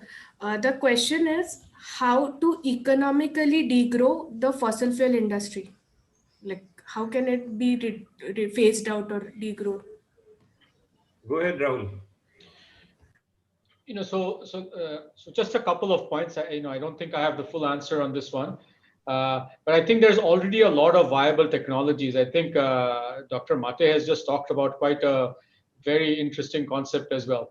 So I think the first and foremost, as I presented, there's a scenario in which we've already got viable technologies for a large part of what we need to do. They are proven technologies and they're economically viable. So in a way, they don't even hurt the fossil fuel industry, if you may. Fossil fuel companies will have to make choices as to how they can be more of a part of the solution rather than a part of the problem. And so viable technologies, sustainable technologies, and economically viable solutions. So I think in a way they address all the questions and concern of economy, ecology, and growth and everything else. So I think there's an element there which covers a large part. I think that would be a very good start. The second, and this is just a personal perspective that I hold, is that I think it's undeniable that climate is a problem and something that needs almost urgent solution. But I think we need to stop short of demonizing the fossil segment and the sector. It is a sector and a segment that has actually had viable technologies and needs to be part of the solution going forward. Whether it's from a financing perspective, whether it is from a pivoting perspective in providing the impetus on technologies, or whether it is from actually implementing the solutions, we need that sector as well. So while we move away through viable technologies, we need to find a way to work with the sectors and the segments that actually will also deploy these solutions. The third, if I may, and it's a slightly high-level solution, is that I think the missing block, and Dr. Ray presented it well, we need to find between the engineering solutions and the political solutions, also the financial solutions. Where and when viable technologies are not yet possible, we are going to need to get innovative. How do you finance even bringing in more efficiencies into carbon capture solutions? How do we make sure, as Mr. Kapadia has put out, how do we make sure that tri-generation technologies can be actually rolled out at scale, knowing very well that they are actually viable technologies and existent in the market? So I think we have to look at all three aspects from my perspective. Mr. Kapadia? Yeah. Aditi, the main issue I have is that I don't think you need to think in terms of completely do away with fossil fuel. I do agree that coal is the highest polluting and it should be replaced. The next should come in, next should be phased out, would probably be petroleum products. And natural gas can remain, because natural gas, I think the excellent point made by Dr. Mate is that you really go to microgrid. And for India, it's an ideal solution. And natural gas can be a backup solution, in the sense that anytime you need a backup solution, natural gas would be available. So natural gas is something that we need to really at least be there. In fact, in our opinion, we think it should be around 20% of the total, because by the time you do the flexible or the grid by natural gas with the flexible approach, in the sense that you back up with or you augment with the renewable energy, then it is a very good solution. Then you're down to almost the same level or little more level of carbon dioxide emission than as compared to fossil fuel. So I think natural gas should remain as the backup energy.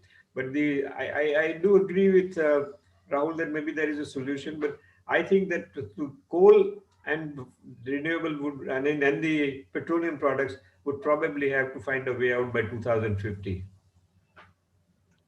Let me just come in here, Aditi. Yes, I would like to remind the address by Niti Aayog chairman, who told us that renewable with battery backup is still cheaper than the fossil fuel, number one. Number two, he said that the hydrogen energy, that sphere is yet to be tapped, and that has got very high potential. But what came out of this session is what Rahul Kanadikar pointed out, that we may end up becoming the largest emitter by 2050. So if we put all this together, obviously the challenge is monumental, and every small bit that one can take a step forward will make a difference. Technology will play a major role, which we are going to discuss in the next session. But given that we are overshot the time, I butted in to thank everybody, all the speakers. Dr. Soundray, your presentation of the financial aspect was very wonderful. And friends, just to say thank you for such a wonderful session. Over to you, Aditi. Thank you, sir. Like you said, because we have overshot time, we'll stop the questions here, but we will contact the speakers and we will revert with the answers to the audience. We will now take a 5 minute small break and join again at 5:15. I request you all to stay logged in into the session, but we'll just take a small break until the next session so that everyone can just refresh and come back to their machines.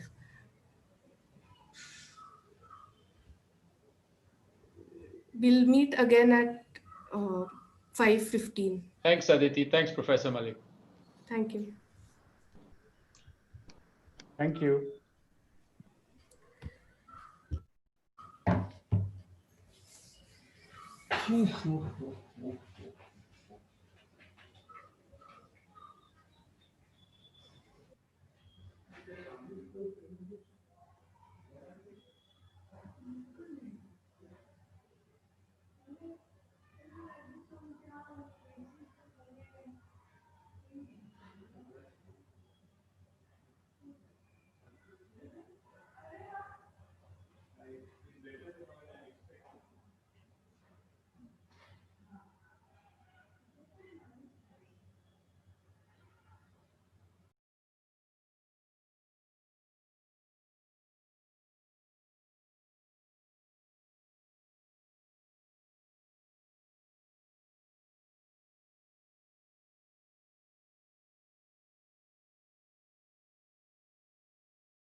Good after, good evening, everyone. We will commence with the second session for the day, which is a panel discussion and the fourth session of the conference, uh, which is a panel discussion moderated by the conference convener, Professor Amitav Malik, where we will try to explore the solutions to explore how the solutions and research discussed so far can be realized into action and how to gain momentum for it.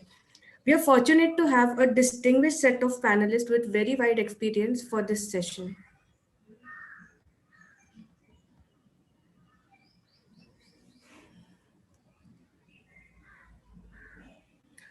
So, the four panelists which we have for this session are Dr. Anupam Saraf. He will talk on limitations to environmental and economic synergy and ecological integrity. He is a future designer and a leadership strategy and innovation mentor. He has been an advisor in governance, informatics, and strategic planning for many governments and organizations. Our next speaker is Dr. Sarat Chandra Lele, who will talk on environmentally responsible economic growth. He's a distinguished fellow in environmental policy and governance at the Ashoka Trust for Research in Ecology and Environment. He has expertise in interdisciplinary research in ecology, economics, and political science. Our next speaker is Dr. L.S. Shashidhara, who will talk on innovation and governance for a sustainable future. Dr. Shashidhara is a professor at Indian Institute of Science, Education and Research, IISER Pune, and Ashoka University. He is also the president of the International Union of Biological Sciences, IUBS, and is steering an international project on climate change education. The last speaker for the session is Mr. Arvind Karandikar, who will talk on technology challenges for net carbon neutrality. He's the managing director at Nexus Energy Tech and specializes in strategic planning, project management, techno-commercial consultancy in green projects. My colleagues Prithviraj and Siddharth will also join the session to share youth perspectives and some questions. I now request Professor Malik to share his views and please start the session. Thank you, Aditi. I hope everyone, I am audible. Yes, sir. Okay. Welcome to the speakers of this session. But this is going to be a session on panel discussion. It will be a very different kind of this has been a very different kind of a conference. We have not really talked about the typical climate change conference. We are calling it a climate economics conference.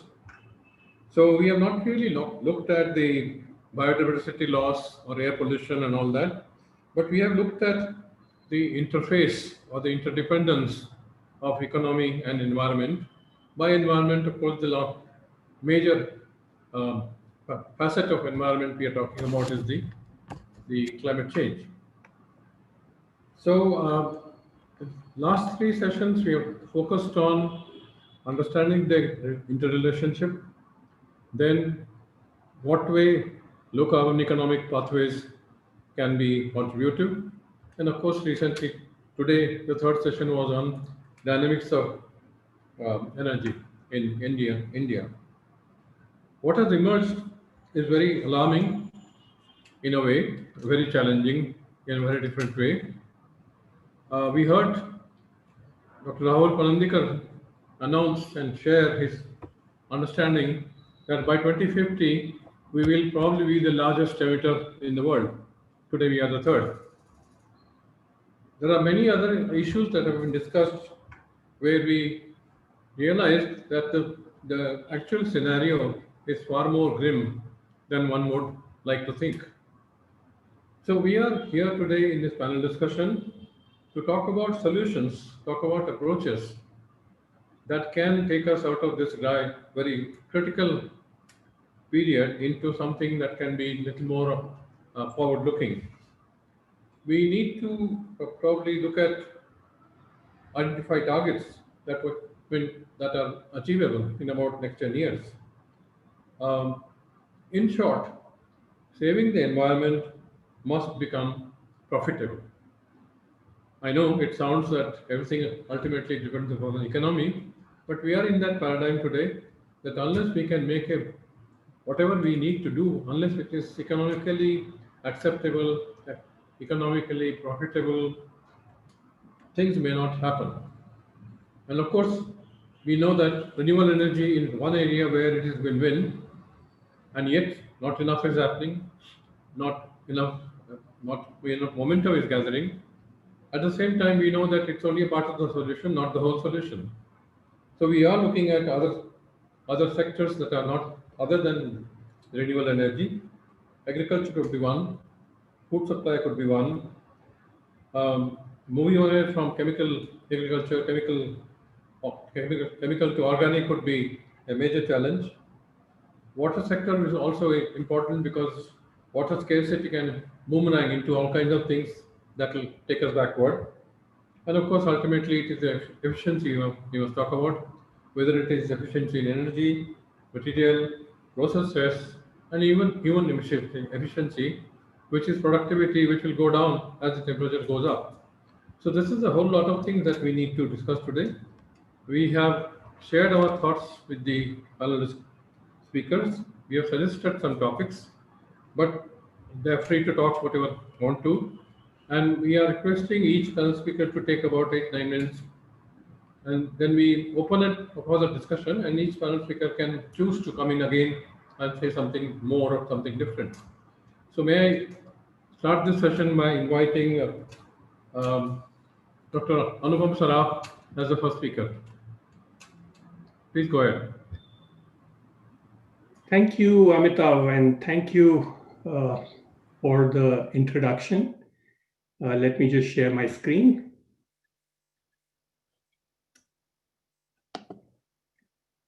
Good evening to everybody. I want to start with biologist Konrad Lorenz.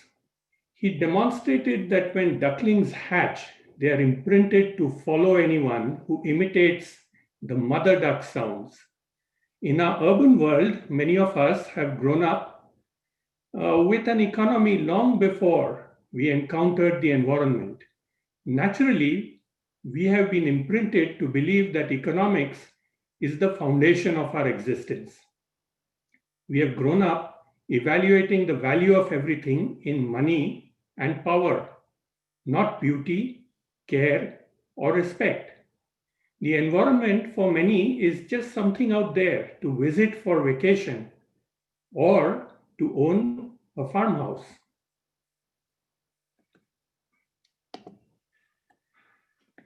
Psychologist Skinner demonstrated that if the consequences of an action are good, it will be repeated. If the consequences are bad, it may not be repeated. Economic principles reward actions which are based on gains of money, not of reverence, beauty, care, or respect. Economic principles have no reverence. For them, there is nothing that is sacred, nothing that is of any value, other than when exchanged or traded for a consideration of currency. Economic principles allow us to reward bad consequences that destroy the sacred, show irreverence, and are uncaring and even disrespectful or even destroy life.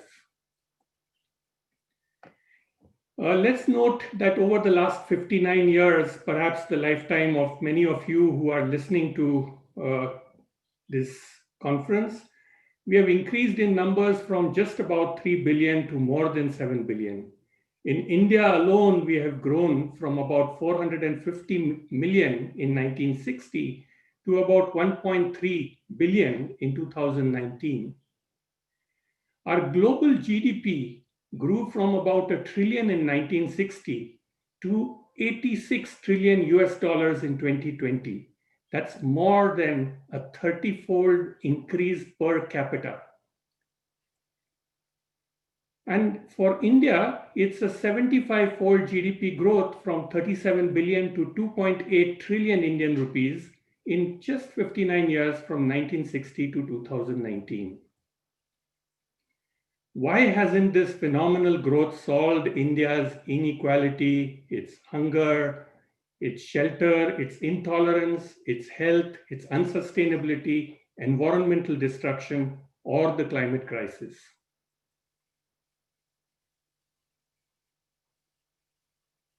So 73 years after independence,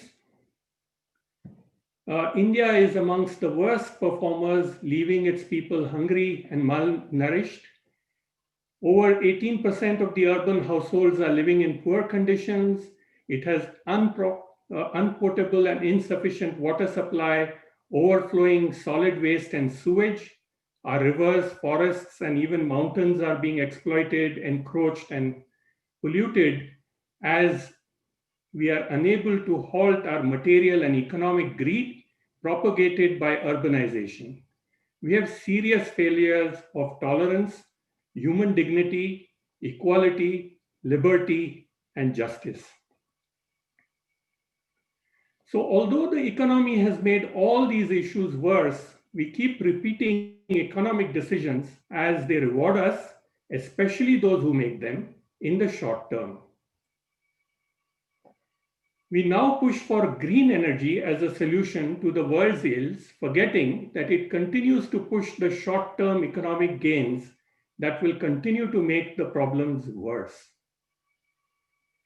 We seem to miss out that our global energy use grew from 2 trillion to about 13 trillion kilogram oil equivalent, or a 6.5-fold increase from 1960 to 2014.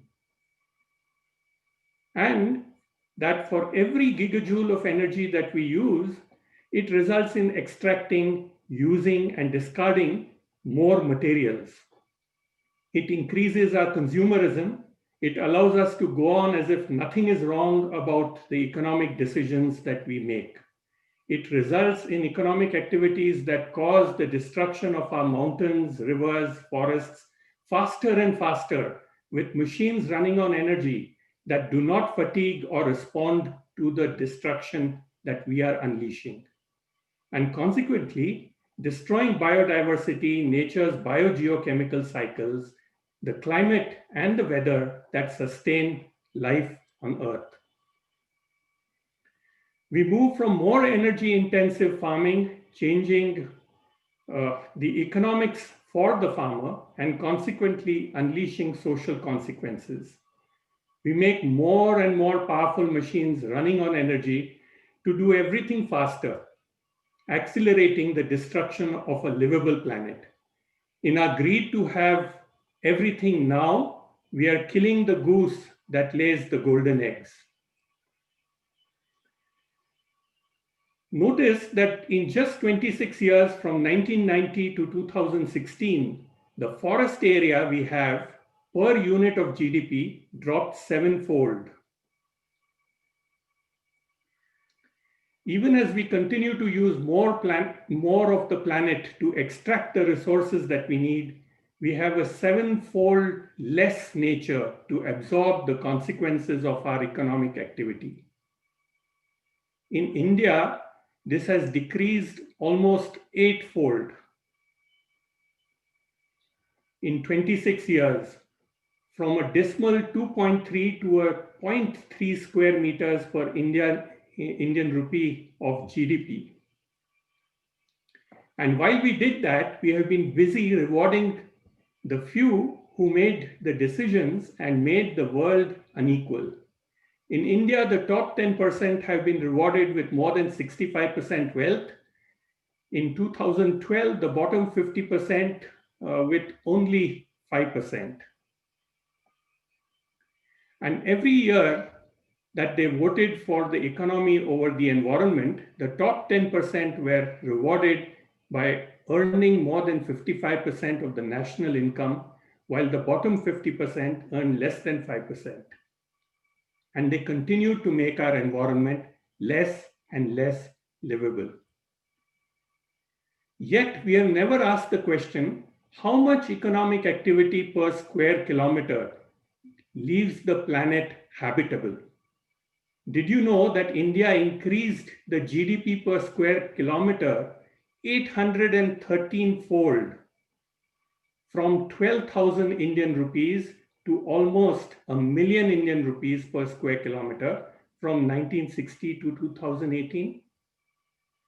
Since it is the economy and energy use that is imprinted on us, we have not asked what is the energy per hectare or the energy per capita that would be ethical, respectful, and caring for the community of life, not just for humans on Earth. What is the GDP per hectare that is caring and respectful of our planet? Isn't it time that we recognize that our challenge is not about growing the economy? It is about containing our human greed for more and more and our human lust for power. The challenge is of ensuring that the planet remains habitable, that there is equity, justice, and end of hunger. Isn't it time that we scale down human activity per hectare to that which is respectful and caring of the community of life that ensures ecological integrity? Shouldn't our business models be focused on serving the local community, not on selfish ambitions of mindless greed, creating global or national monopolies or economic growth? Shouldn't these business models have immediate consequences for harm they do to the environment and rewards for the good that they do to the environment? And finally, shouldn't we actually recognize that the problem is not the source of energy? An economy driven by fossil fuels or renewables is still an economy, irreverent, uncaring, disrespectful to the community of life, exploiting the planet, and rewarding the destruction of that which sustains life. Isn't it time to accept that we are addicted to ambition, greed, and economic and social structures we have built that reward unethical behavior? Isn't it time that we rebuild an ethical society that respects and cares for the planet and the community of life? Isn't it time our children recognized that the environment as their true mother of life, not the economy that has been imprinted on us by those who are rewarded by the economy? Isn't it? I would like to end with the hope that we shall all rise to shoulder our part to take care and respect the community of life and the planet that sustains us all. Thank you very much. Thanks a lot, Anupam sir, for summarizing so many different issues related to environment and ecosystems and how they could be analyzed. And I can totally relate to the expressions of those caricatures. So thanks a lot for the presentation too. Our next speaker is Dr. Sharat Chandra Lele, who will talk about environmentally responsible economic growth. Over to you, sir. Thank you. Just make sure that my screen is visible. Is it visible? Yes. All well. Thank you to the Pune International Center and the organizers of this conference in particular for inviting me. A big thank you to Anupam for making my task easier by raising some really important questions. I know this session is about solutions, but I think it's really important that when we say look for solutions, we look for them in the direction that we want to go. So the direction in which we want to go, I think we need to have a little bit more clarity about that, because otherwise we will be looking for solutions which take us in a different direction altogether. And in that context, I must say that I was also alarmed when some speaker, and that point was repeated actually, that by 2050, India could become the largest emitter of CO2. And I was alarmed not because of the number or that possibility, but because of the framing of the problem. When we say largest emitter, we say that's something terrible, but really shouldn't we be looking at it on a per capita basis? Because there is nothing like measuring CO2 on a national basis. It doesn't mean anything. It would be similar to saying that by 2050, India would have the third largest GDP in the world, but we would still be on a per capita basis poorer than about 50 other countries on this planet. So what is the point in talking about GDP in gross terms? What is the point in talking about CO2 emissions in gross terms? And that points to the core problem or challenge I have in front of me, because the session and the conference is about economy, energy, and energy, environment, and economic growth. And I think there is a component that is missing. So even the topic given to me, environmentally responsible economic growth, I would actually like to reframe as environmentally sound and socially just, but also democratic development. And there are, given the limited time, I'm just going to make a few points as to how these two are different and in what way. So the first point really is that economic growth is absolutely the wrong goal to strive for. We should be looking for development. I'm sorry, I don't know why this is doing a blue line, but we should be looking for development, which is a certain level of well-being, and that well-being is material, spiritual, and social. It cannot be measured in monetary terms, and that well-being has to be for all and forever. So that has to be really our goal and not economic growth. The second point to remember is that even those who say, well, we are not really aiming for economic growth. Our ultimate goal is development, sustainable development, and economic growth is a means to that end. I think it's really important for us to understand that economic growth is neither necessary nor sufficient for such development. Just because you have high GDP growth rates does not mean that you really have improved well-being for all. And just because you have low GDP growth rates does not mean that your well-being is not improving. We have many models within our country as well as outside, which show with lower GDPs, lower GDP growth rates, people are still actually happier and overall in a space of better well-being. So I think it's really important to completely remove economic growth as the goal from our conversations and really talk about meaningful development, which is not just again about economic development, but the goal being that of well-being for all and forever. The second point is the idea of environmentally responsible. And I think we need to unpack this idea of environmentally responsible, because throughout this conference and many other conferences, many other workshops, we quickly fall into the trap of equating environmentally responsible to sustainable to carbon neutral, make these very easy equations. And there's no question that environmentalism includes a concern for the future. And therefore, the idea of sustainability has emerged very strongly. The Brundtland Commission in 1987 made that as kind of the centerpiece of its contribution, that we do need to have the kind of development that will not undermine our future. Yes, that's absolutely true. And many environmental problems display this this propensity or this feature where what we are doing today will undermine our well-being tomorrow. The overpumping of groundwater in many parts of India is just one example where we will benefit today by cultivating sugarcane or cultivating paddy or cultivating other water-intensive crops, but at the cost of the future. So definitely the future is one thing that environmentalism points us to, but there are other dimensions to environmentalism. And environmentalism includes, for example, the notion of environmental justice, because many environmental problems are not about the future. They are about the here and now. If I emit pollutants and dump them in the river, I'm destroying somebody else's life today. I'm destroying somebody else's health today. I'm destroying some aquatic ecosystem today. So it's not about the future. And in fact, the water is always taking it away from me towards somebody else. And that therefore I will never suffer. So my sustainability is not at stake if I continue to emit these pollutants into a one-way traffic of a downstream flow or a downwind flow of pollutants. And that is really, really important for us to understand. A lot of environmental problems are problems of environmental justice and not problems of environmental sustainability, because it is about one person's gain at somebody else's cost through the environmental process. And even in the problem of climate change, we see that there are people who have benefited by past historical emissions, and now they are saying, well, let's just forget about all that and let's just look at current emissions. There are people, of course, they're not willing to talk about it in per capita emissions.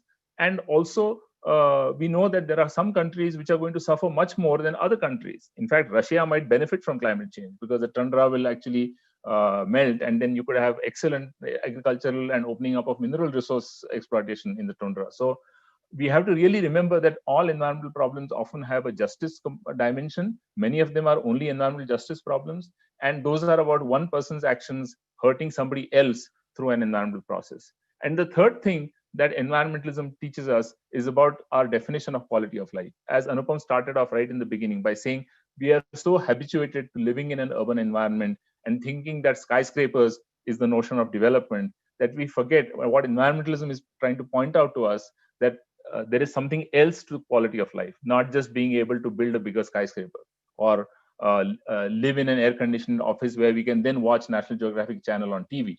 But there's something else to quality of life, which is about going out there and enjoying nature right immediately in our environments, not just traveling 500 kilometers in an SUV and then watching tigers for 2 days and coming back to our air-conditioned offices, but really having a green nature right outside our doors or inside our rooms for that matter. So the second point is that really environmental responsibility or environmentally responsible development has these dimensions of sustainability, justice, and environmental quality of life that we need to unpack and reintegrate into our goals.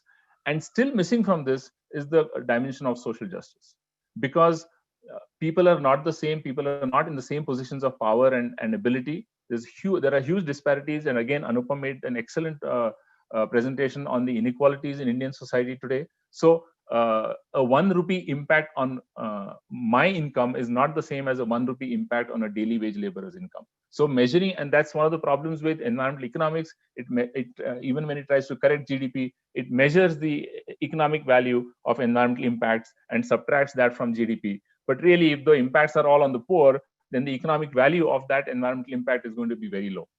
And then you'll find that, well, we can just our GDP only needs to be corrected by a few fractions, and we don't really need to worry about too much the environmental impact that it is causing. So the whole issue of social justice, which is freedom from discrimination, equality of opportunity, and this discrimination can be on class dimensions, caste dimensions, and gender dimensions, to just name the 3 most prominent ways in which discrimination exists in our society today, and freedom of thought and expression. So I think this whole dimension is missing if we say energy, environment, and economic growth. We have missed out the whole question of equity, both environmental equity, or environmental justice, and social justice.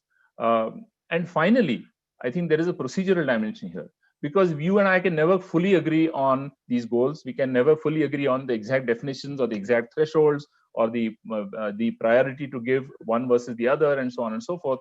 So how do we actually take decisions?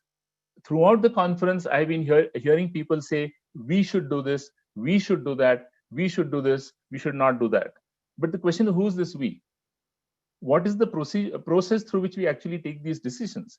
And I think we need to remember and remind ourselves that neither centralized planning, which we sort of tried a little bit in the early decades of independence, nor the invisible hand of the market, nor even a sort of environmentally corrected market, as I mentioned, can really work and help us take the correct decisions. There is no one correct decision. Once you have multiple incommensurable and to an extent unknowable values, we don't even know how people care about the tiger, or how people care about their life, or about their material well-being. We don't really know. We just make assumptions and move forward. So given these incommensurable and unknowable values, we cannot sit on the top and say we know roughly what people want, and then we'll add and subtract and we'll come to the sort of quote-unquote optimal decisions. Also, because what environmentalism teaches us is there are multiple externalities operating, and there is no free lunch. A point that Nitant Mate made and that Anupam made, that even renewable energy comes with costs.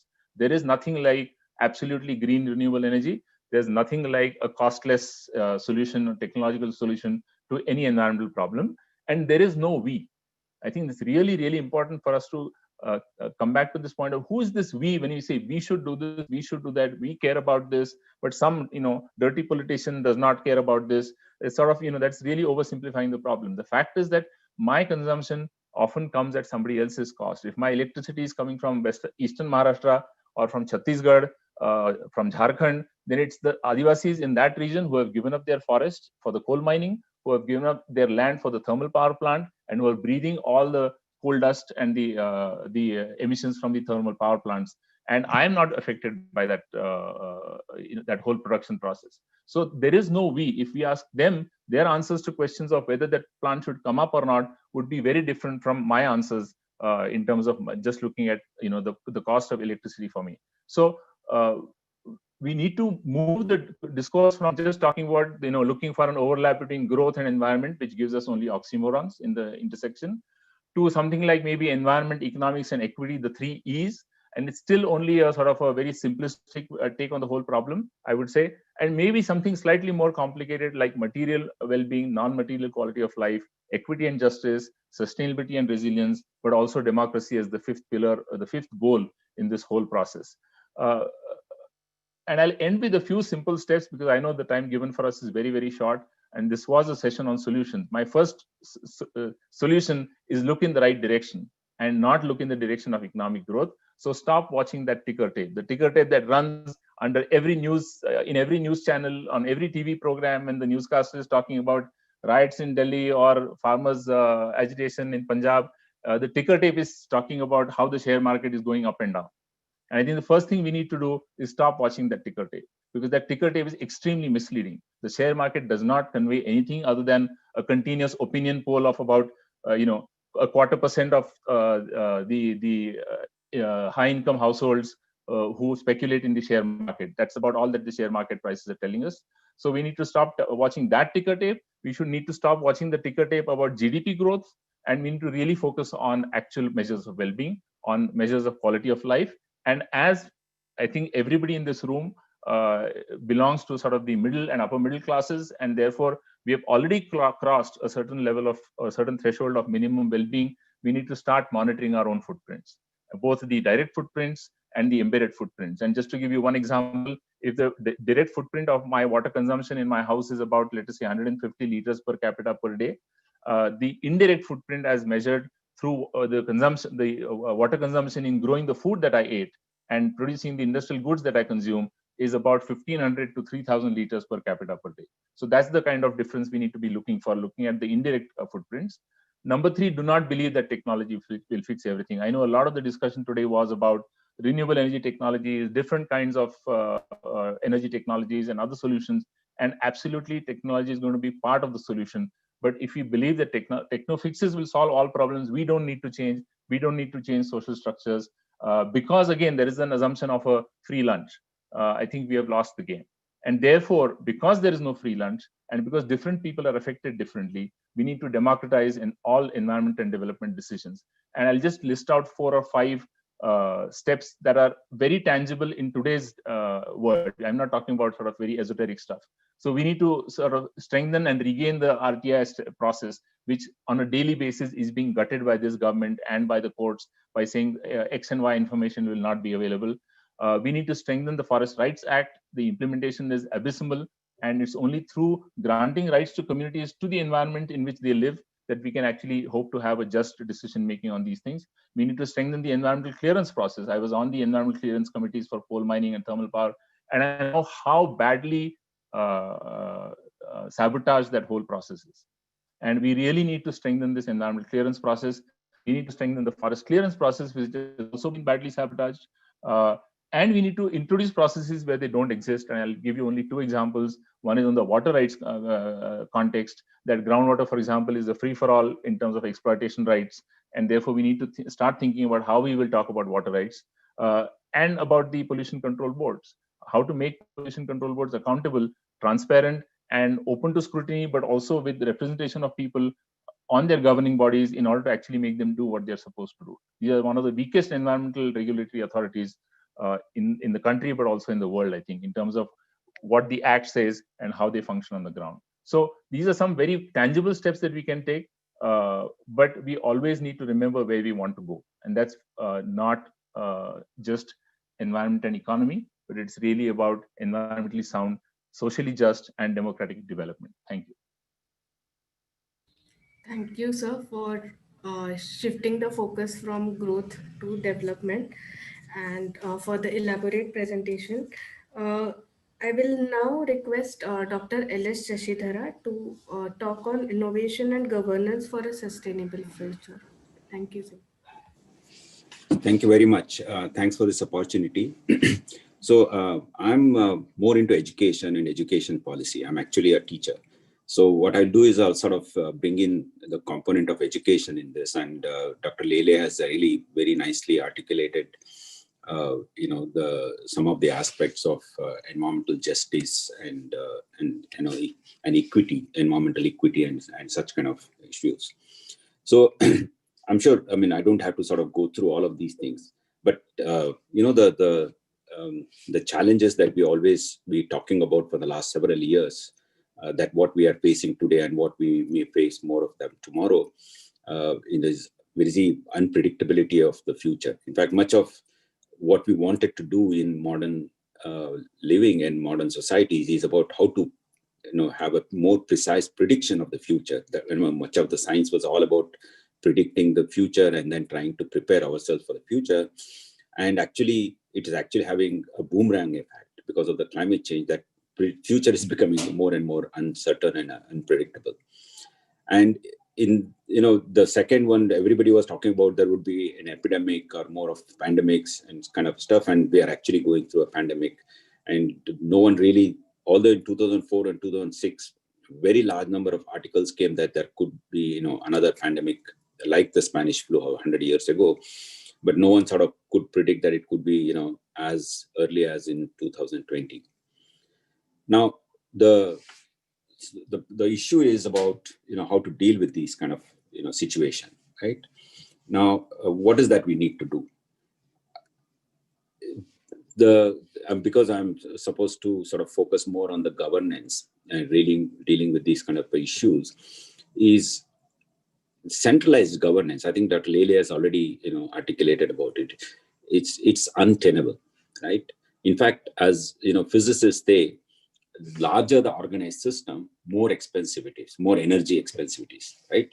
You can never have green economy when you have governance more centralized. In a country like ours, which is huge country, very diverse, looking at the not only geoclimatic diversity, there's huge human diversity, and very large population, 1.3 billion people, right? And having an organized structure for this is extremely expensive. You want to think of the way just simply a market, the way moving, the commodity movement, people movement across the country, and simply the very governance itself is extremely energy expensive, right? And the laws of physics very clear, right? More the energy you use, more will be the entropy, right? And more the size of a system, more the energy is required to just maintain it as a system, right? And larger the system and more the complex network, more is the energy consumption and less green it is, right? So we need to really think very differently to deal with this such kind of a problem that we are facing today. We created ourselves, obviously, right? It's simply because society became larger and larger. We never really thought that we would sort of get into kind of situation where we are now. So obviously, most people have already spoken about this. Many people have talked about what we need to do is more localized economy, or you can call it as more localized sustainable living rather than using even the word economy. And I would bring back, what almost everybody all over the world is talking about is what we need to go back is Gandhian economy, right? And that will be the green economy or green sustainable living. So coming back to some of my own experience while dealing with educational policy and developing innovative educational methods in the context of climate change and addressing the problems of climate change. One is, of course, the concepts of science, concept of understanding of the societal dynamics and societal problems are more global, but solutions have to be more local. So what we call as locally rooted solution to problems, but the solutions can actually come from the science which is more globally relevant, right? Now, as you can say, impact of the climate change, it's felt across the world, but its nature of the impact varies from location to location. There are extreme weather conditions. Some places may have more rains, some may have less rains, or more cold or less, much warmer places, and so forth, right? So obviously we need locally rooted solutions. For this, we need to educate people across the world, because everybody should understand the cause and impact of the climate change, and then they have to look for their own innovative solutions. Having again one globalized technology is not going to sort of give a proper solution to this. People are talking about carbon capture technology and kind of things. Again, they are not going to globally solve the problem, because the problems are different in different locations. We need more innovative solutions to each one of these locations.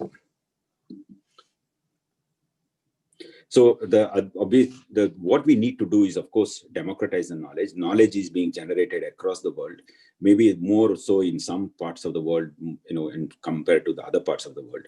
But access to knowledge which is relevant knowledge for green economy or green sustainable living, should be made available because of the advantage of the digital world. It should be democratized. As Dr. Lele mentioned about we had to democratize many of the other aspects of society. And I would first say democratize the knowledge, everything that is researched and understood about the nature of the world and how the climate change is caused and what is the impact of the climate change. That knowledge should be democratized and made available everywhere in the world, so that whole humanity will actually look for solution of its own, right? Because it's very given that if you know the problem and cause of the problem, you will also think about the right solution. So let people think for their own solutions rather than trying to look for a centralized solution. What we need to give is the knowledge first. So I'll just give you one example of how this has helped in some parts, because when I'm running an international project on climate change education, and one of the things we are trying to do is to develop a curricular system where climate change topics are integrated in every discipline, whether you're talking about humanities, social science, or natural sciences, in school or undergraduate level. You bring in climate change concept in a very seamlessly integrated with the core curriculum rather than a co-curricular or extracurricular activity. Awareness of climate change should not just because, this is like a general knowledge, you should know about it. It should be part of, the whole educational system itself. So one of the things we were developing a lesson plan, typically how a teacher would use in a classroom, was something about how photosynthetic pathway. There are very different, physiological processes like in the plant system. And when we teach this and how the physiological response to climate change will happen because of the way the photosynthesis is being affected with climate change. And this is the one we were basically, were organizing a workshop in Uganda as part of our program. And some of the Ugandan teachers came out with their own local lesson plan, where they were talking about the growth of bamboo, how it is sort of more of green and sustainable for their local environment, and how their climate change impact is different, and bamboo growth will be a sustainable solution for that one. And bamboo for good is kind of a lesson plan they made, and utility of the science of growing bamboo, its utility in variety of different ways, including for conservation of gorilla, and which is one of the endangered species, and how it sort of helps in tourism. They integrated a whole thing, and now they are teaching this kind of a lesson plan across the many districts of Uganda, which is very locally local problem for them. But they're also teaching the high science like the plant physiology, photosynthesis, chemistry, and the biology of the photosynthesis and so forth.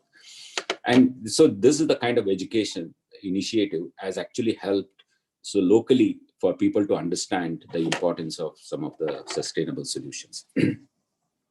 So what I'm trying to sort of end saying that decentralize the governance, decentralize the educational modules, but democratize the knowledge so that access to all the high science, high knowledge is available to everybody. Let them find their own solutions to the problems. That's where I'll stop. Thanks. Thanks a lot, sir. We also were thinking on how communication helps and what can be done, and you have given such a nice example and the importance of science-based learning, which was not touched upon in the conference very specifically. So thanks a lot for covering that. Our next speaker is Mr. Arvind Karandikar, who will talk on technology challenges for net carbon neutrality. Sir, over to you. Thank you, Aditi. Am I audible? Yes, sir. And the screen? Yes, we can see the screen. So thank you, organizers. Thank you, Professor Malik, to give me this opportunity. Of course, being the last speaker and given only 7-8 minutes puts me in a spot. And that is because I am going to talk about technology challenges for net carbon neutrality. That was a topic given to me. In last 2 days, over 4 sessions, lot of people have talked about these things. Why I'm showing this here is only to discuss what technology we are talking about and what technology we should be talking about. But later on, I will also talk about how technology is not the only thing. But what I can show here, or what you can see here, is definitely carbon dioxide is one of the major gases that we need to control, reduce, and then capture also. And then what are the sectors that are actually contributing to these global greenhouse gas emissions? We use technology term in a very generalistic way. But what exactly we mean by technology? First is availability. Availability is not that in some lab or somewhere in say Europe or America or somewhere, some technology is available and we say, yes, this technology is available to fight climate change. So what is the scale of operation of a particular technology?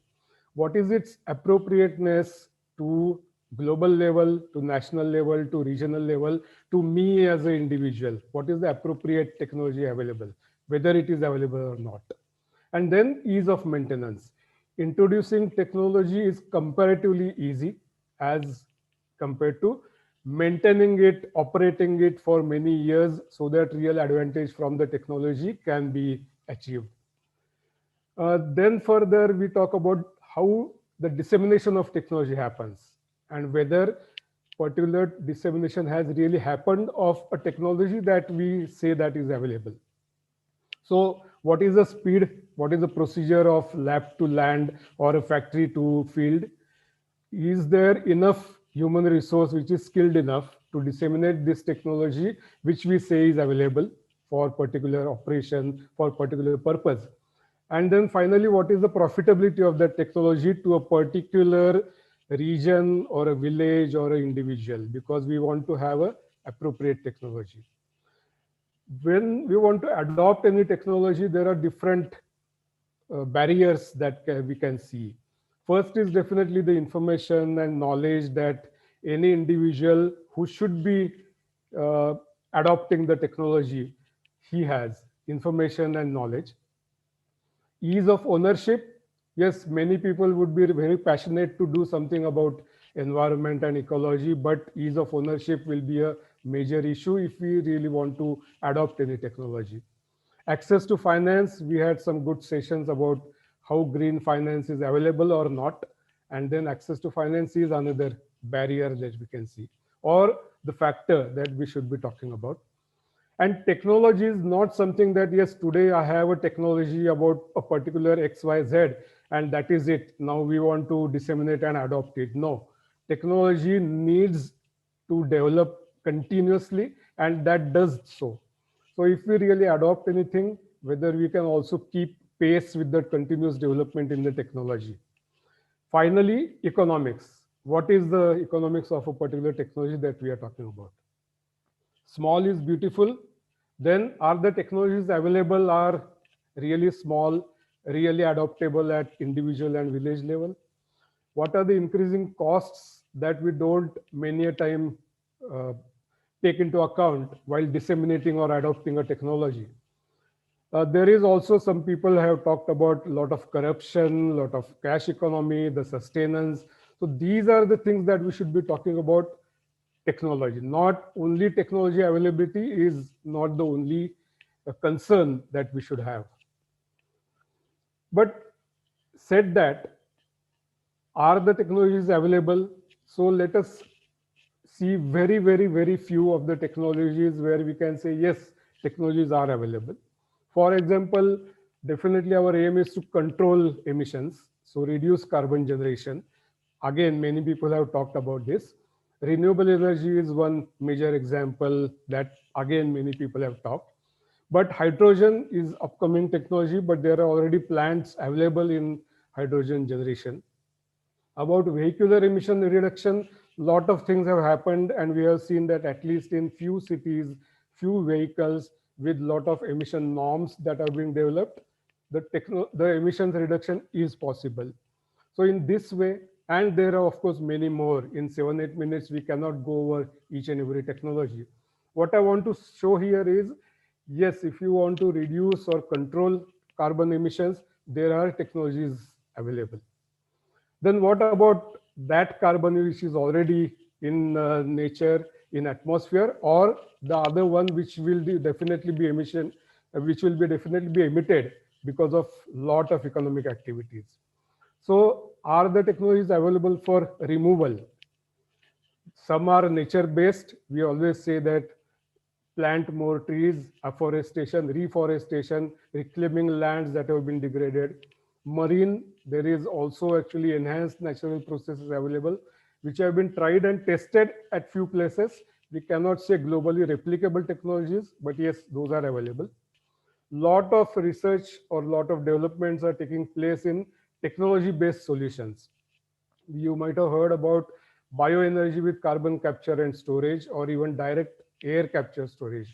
There are plants on both these technologies which are operational and which are doing this, capturing the carbon, storing it in either the ground or the earth, or also in the marine biology.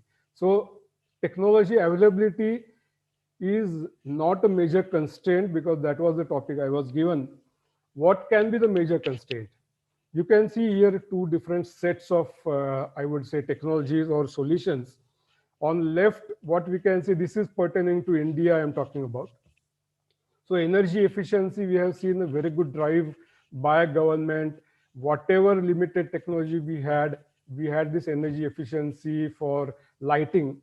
We also had many energy efficiency drives for industries, manufacturing sectors, and so on. We also went ahead and did this certification on energy efficiency of various products, air conditioners, refrigerators, and so on. Solar mission is very well known, and that's why actually we can say that we are one of the leading countries who are on the way to achieve the commitments that we have done, and that is due to solar mission that the government and everyone else has taken up. Green coal, we cannot do away completely with coal, that we know. So at least we can have coal utilization more greener, and that's why green coal is also being worked upon. Energy storage, either because of e-vehicles or even for grid level and behind the meter storage. Storage technologies are also evolving. Cost-wise, they may not be really adoptable right now, but yes, technologies are available. And India is really doing a lot of work into these sectors. Just look at on your right-hand side, what are those? Biogas and biomass-based generation. Are the technologies available? Yes, we can say technologies are available. But dissemination is happening all over India? No, it is not happening. So there are many other constraints, there are many other limitations, not only technology availability. So that is the first example here. Waste disposal and recycling, I would say, and many people will differ with me, that technologies themselves are not available for the kind of waste that we experience, for the kind of waste that we generate. Technologies are not yet available. Still a lot of work is going on in this.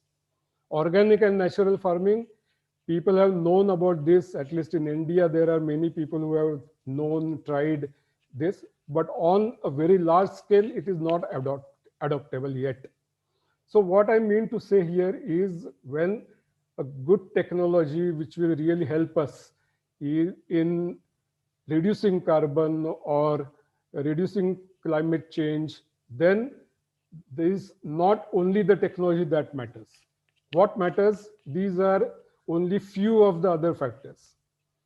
Definitely leadership with a vision, whether they really want India to really become carbon neutral or net neutral or zero emission or whatever, that vision, that is very much necessary. But after that, political and bureaucratic obstacles, there are a lot of policy issues, regulatory issues, flip-flops, taxation, and so on. So I can go on. Even in renewable energy, we face it every day in, day out. So this is another factor that will definitely have either a very smooth path for technology dissemination, or it will totally stop technology dissemination. citizens' understanding and also the priorities. Understanding, we have said, talked earlier, that knowledge availability, information availability may be a problem, but also the priorities. For many priorities, in the manner that the technologies are available and people expect, they don't follow those things, and they will not follow those things because their priorities are different.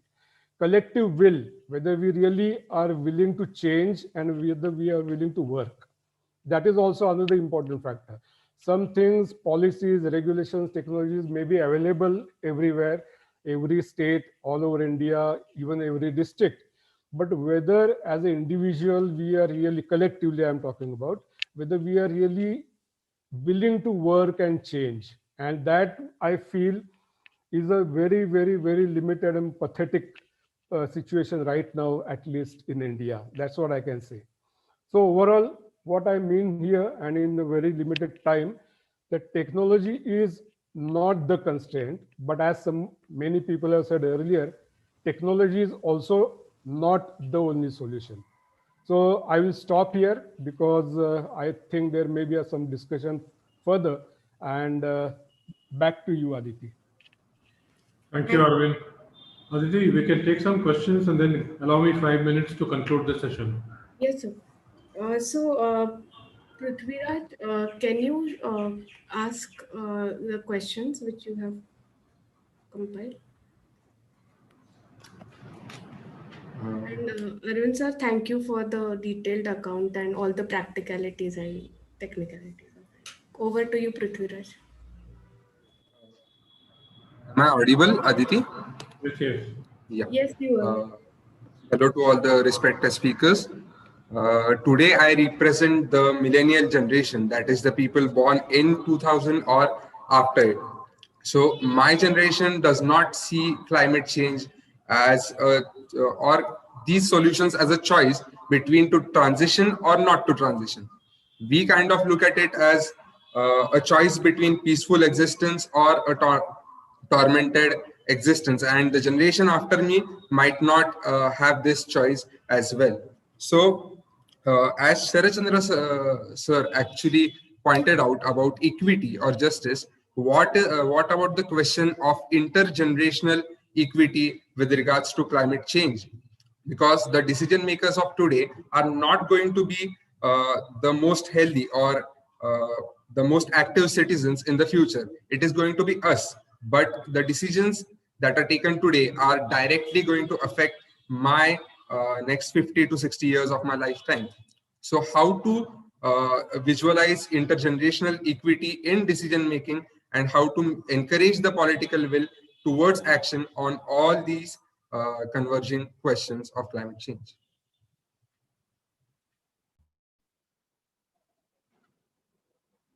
Should I try to answer that, Aditi? Yes, sir, please. You and Anupam. Yeah, so it's a very excellent question and very nicely put. Thank you. I think we can use the word equity in various ways. We can even extend the idea of equity to non-human beings and say the tiger has a right to live, and therefore we have no right to destroy the entire tiger habitat, right? And so equity is a very interesting and useful concept. There is a risk in stretching it too far, or then we are also confronted with the question: is equity towards other human beings today more or less important than equity towards the future and equity towards the tiger? Yeah, so we'll have these tough decisions to make. Whether we call it equity, we call it animal rights, we call it rights of future generations. So the problems don't go away, right? And I think what you will see is that very often people, when they say I care about future generations, they implicitly mean their future generations. And so it's easier to appeal to the idea of intergenerational equity because I'm saying, oh, my children and grandchildren have to survive, but I'm not actually thinking about the whole world's future generation. Yeah, because I'm still as a person with a tribal origin, still thinking about me, my family, my clan, my jati, my whatever, right? And then their children in some sense. I have not become sort of Vishal in my perspective and really looking at the whole globe. Whereas if you have people who have already internalized the idea of intragenerational equity, that everybody today on earth deserves a dignified life, I think they will automatically add on the idea of intergenerational also.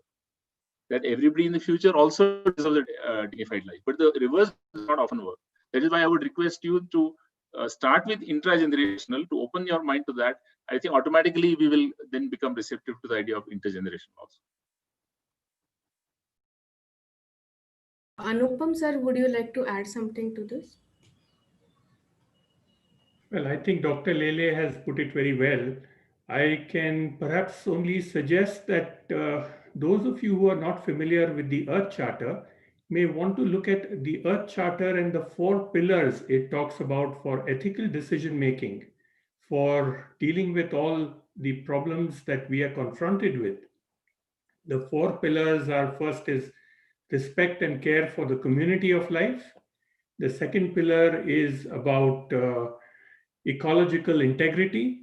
The third pillar deals with social and economic justice, which includes intergenerational justice. And finally, the fourth pillar, which is about democracy, nonviolence, and peace. And nonviolence is not the absence of violence. So it's important for us to visit the Earth Charter and understand how we can integrate the ethical framework into decision making in our business environments as well as in our governments, so that we ensure that decisions are not purely run by economic considerations, but they have an ethical foundation to why we are doing what we are doing. Thank you, sir. Thank you, sir. May I ask? Can I just add one sentence here to put across the same argument in a single sentence? Is a globally connected citizen should take the moral and ethical responsibility for inequality, right? It's not what my action today is. It's no cause and effect of that action is not just on myself and my family. I think it's also about the rest of the world, right? I think that's very important. I think ethical and moral decisions in our day-to-day activities has to be looked at how it's impacting the rest of the population. Thanks a lot, sir. Now, I will ask Siddharth to share his question, and that will be the last question for this session. Hi, Aditi, am I audible? Yes. Thank you for giving me the opportunity to ask a question to you all. I'm 26 years old, so I still have a long life ahead of me, and I consider climate change a very, very big issue for our generations and generations next to come. So let me just go back briefly in time. So for the last 20 to 30 years, scientists have been warning us about, being ready for a pandemic in case there is a pandemic. And I don't think anyone listened to them. So the same thing can be applied to climate change issue. So my question to you is, do we foresee such a catastrophic event that can actually build up the seriousness to deal with climate change in the coming future? And secondly, what could those catastrophic incidences be, apart from what has already been established, like global warming and rising sea levels? Because that is, as we can see, not enough to actually build up that seriousness to act on it. So what could those events be like, and how can we move forward from that?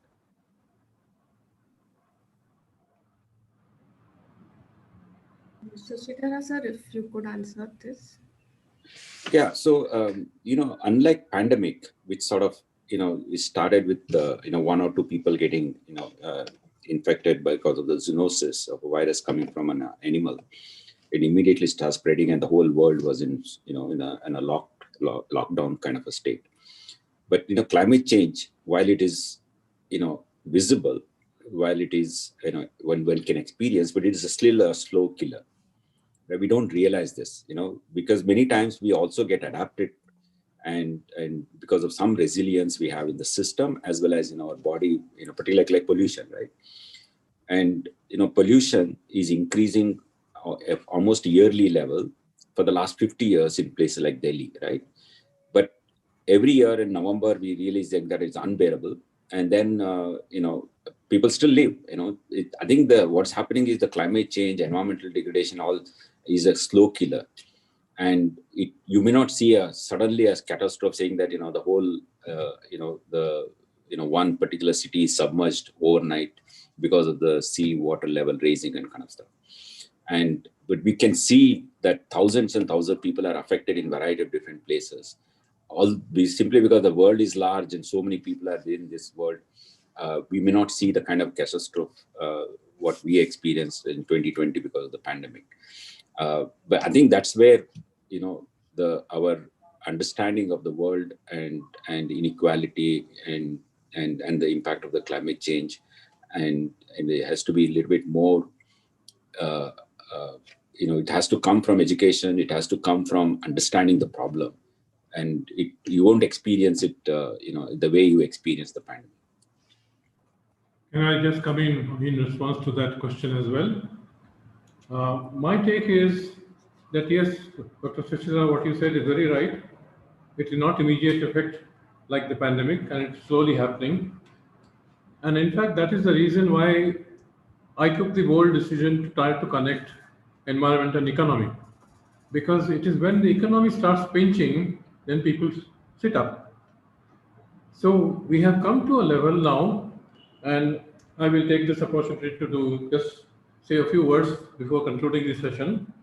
We have come to a level, we have come to a stage where we are asking very serious, searching questions that do not have easy answers. So Siddharth, thank you for sort of kickstarting this discussion on what to do and how will it happen. So let me go back. And Anupam said, containing human greed. Containing human greed.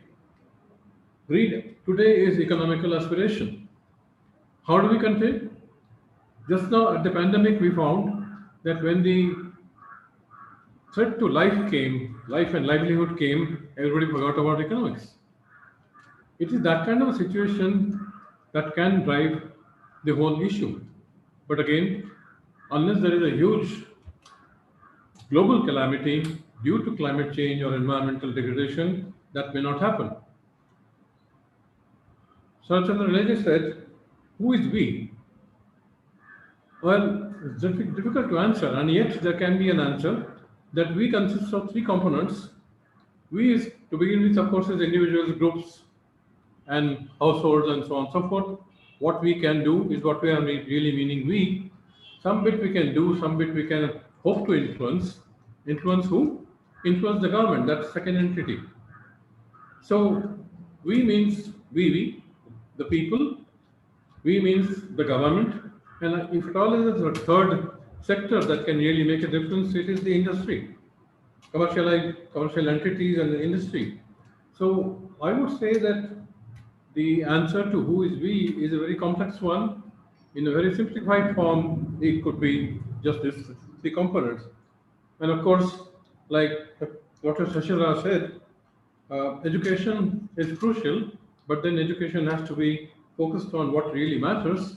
Education has to be focused on decentralization, and that education must be fruitful in gaining what you want to do in your life.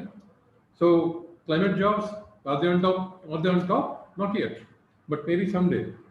And finally, coming to technology, as Arvind very nicely put it up, that many things are actually happening, but not enough and not at the fast rate that's required.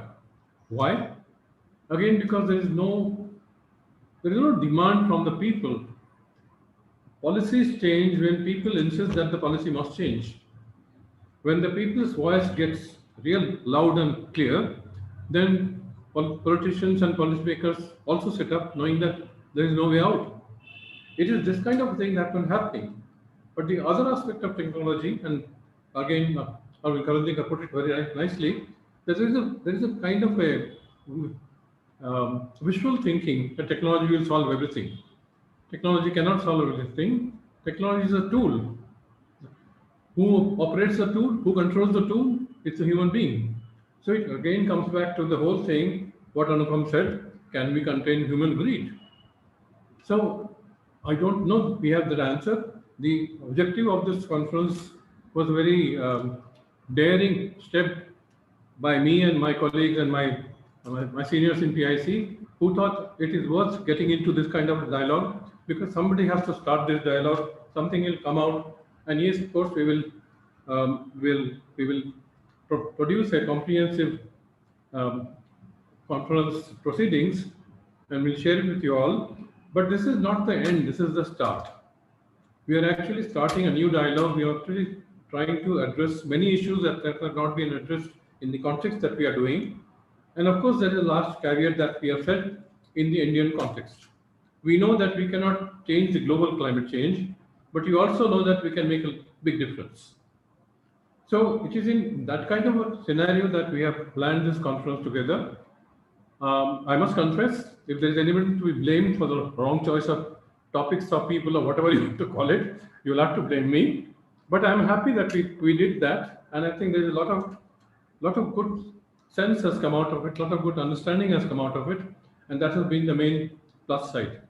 So I would like to thank everyone who contributed. I think in a conference like this, time is always at a short premium, but we try to do maximum so that there is a collection of thoughts together.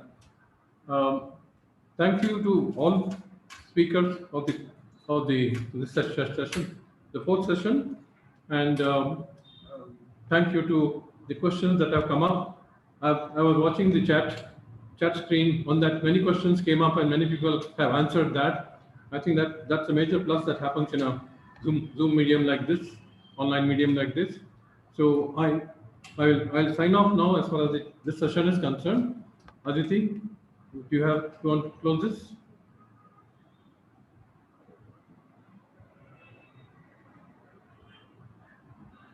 You're on mute. Unmute yourself. There is just one question which crops up every time during these discussions, and if Sharat Chandra sir could answer it in a very short span, can we include population control as a concrete measure in environment economic policy? I've already answered the question in the chat window, but just to summarize, I think population growth is definitely a driver of pressure on the environment. That's true across the globe.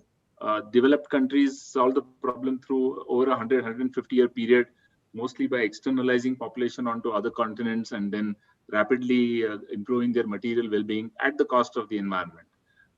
Now we are being expected to achieve the same demographic transition in 2 decades, and with a limited resource starting from an impoverished position. So I think we have to be careful not to convert the population problem to one of control and coercion.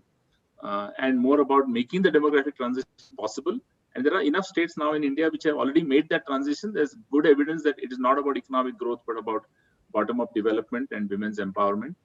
Kerala is an example, Tamil Nadu is an example. So I think there's a lot of hope if we take a non-coercive approach. Let me come in here, Aditi, and let us remember what Priyadarshini Karve said yesterday.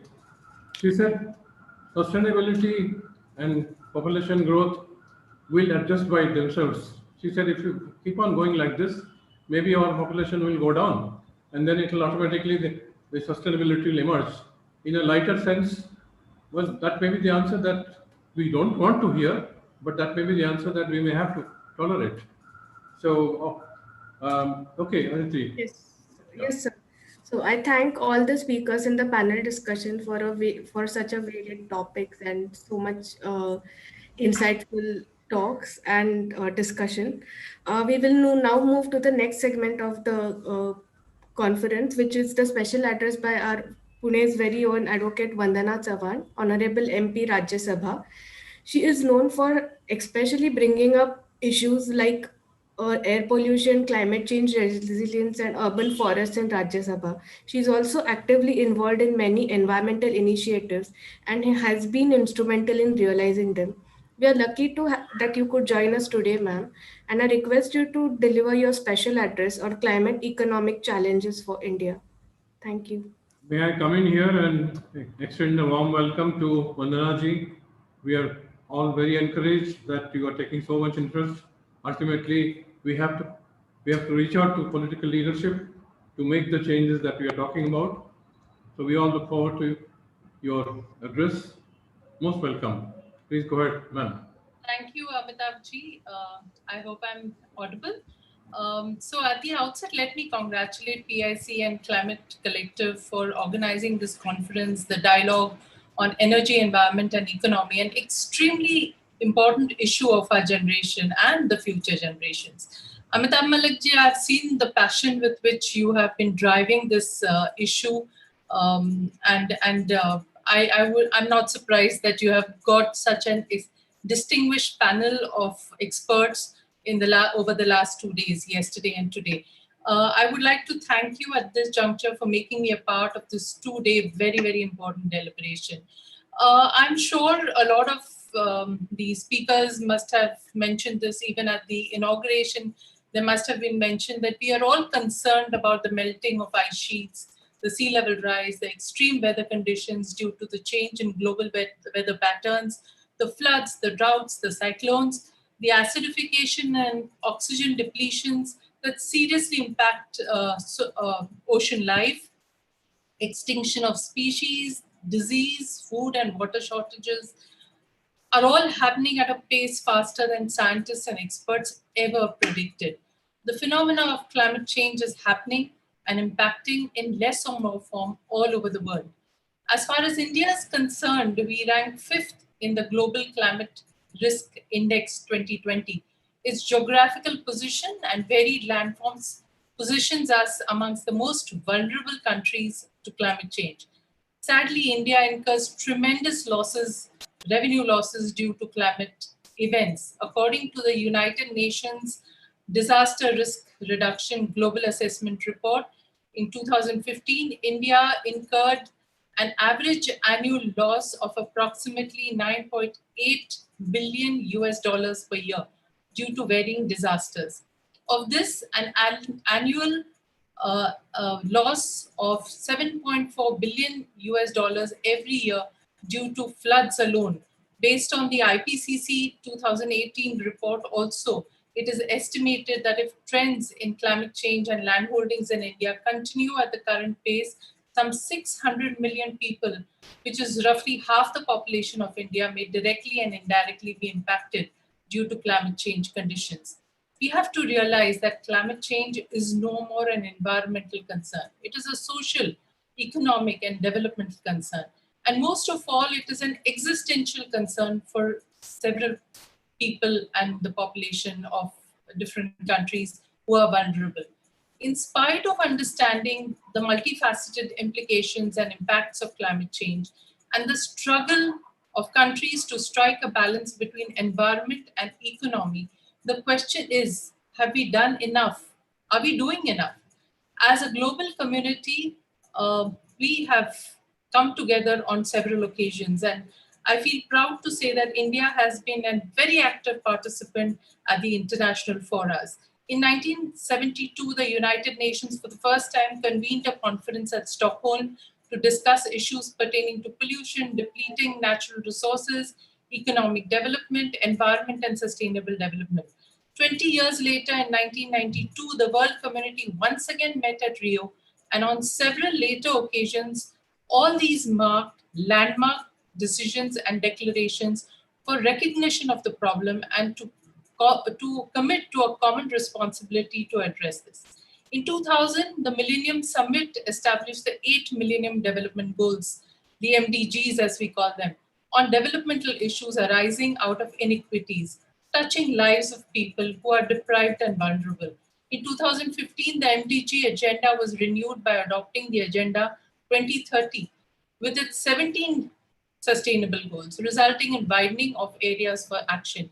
According to me, climate change forms the bedrock of this agenda. The agenda not only lays down a specific goal, goal number 13 on climate action, but almost all others also directly and indirectly address the same.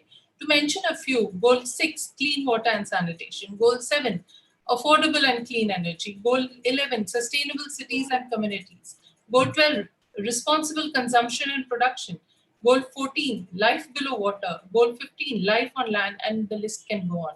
Then, of course, came the COP21 in Paris on 12th December 2015.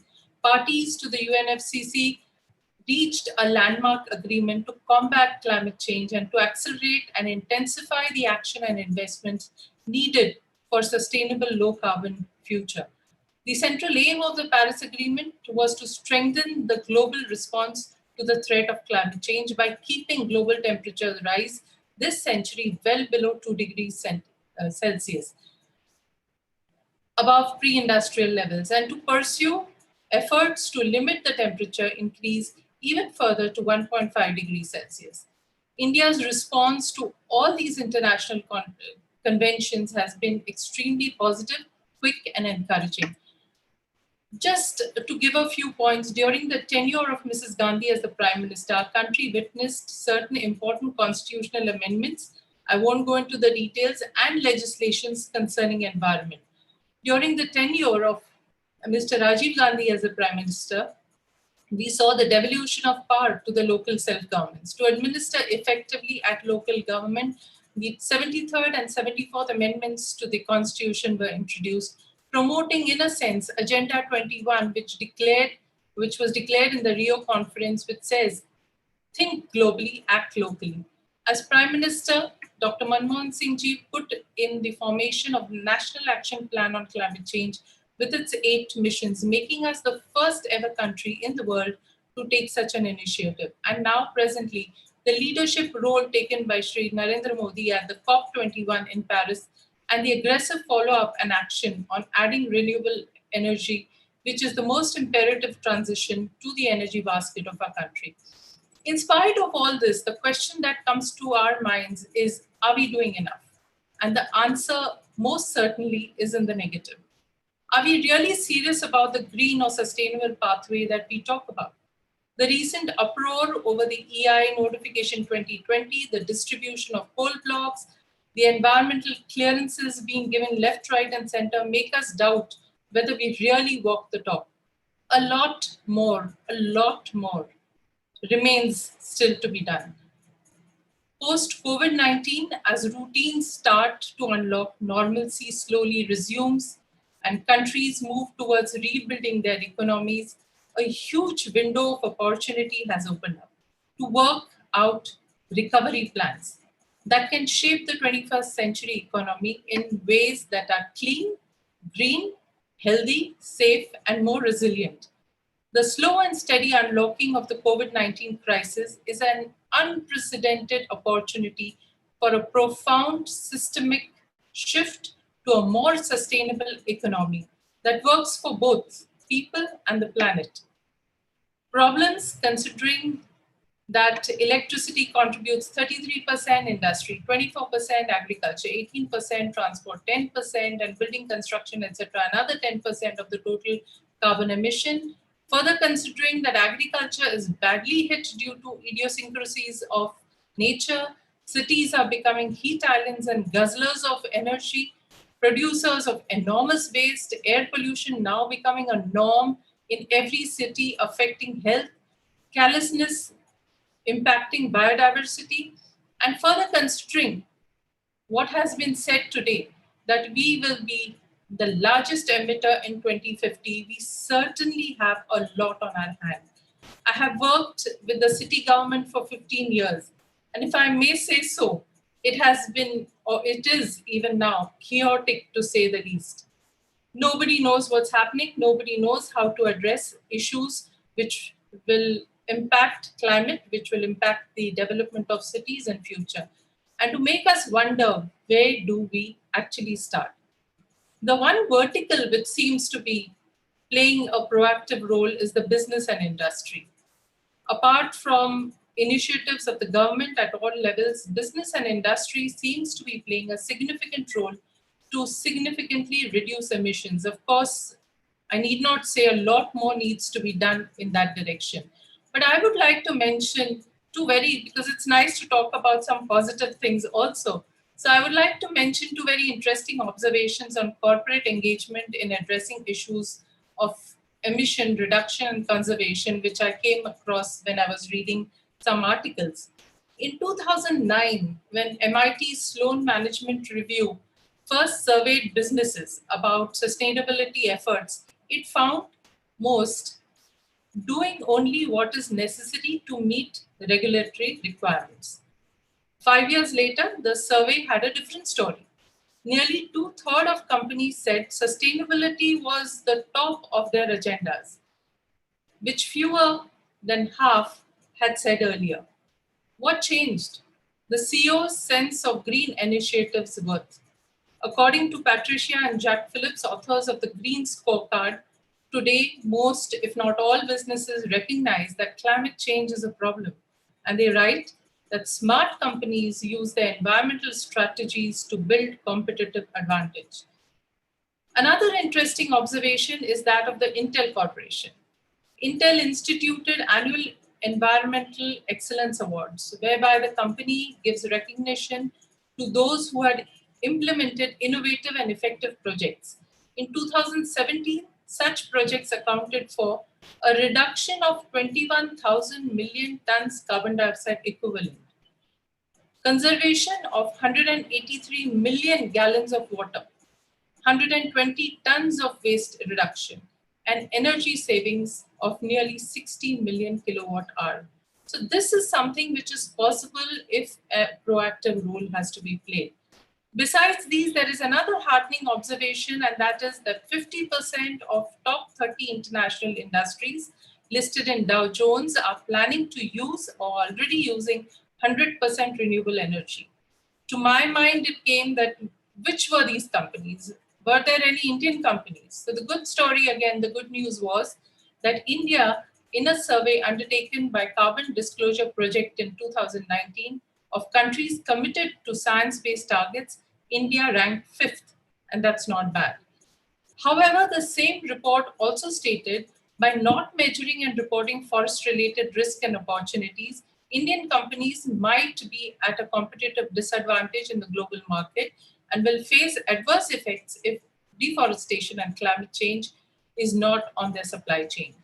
The report also observed that India's 26 million micro, small, and medium-sized enterprises are especially vulnerable to climate change. So here too, we have a lot to do on the platter.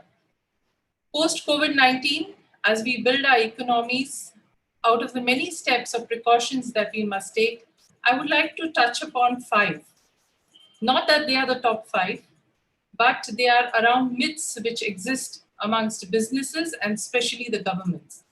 We need to ensure, one is we need to ensure that in a rush to fix the economy after the COVID situation, we do not discount the aspect of sustainability.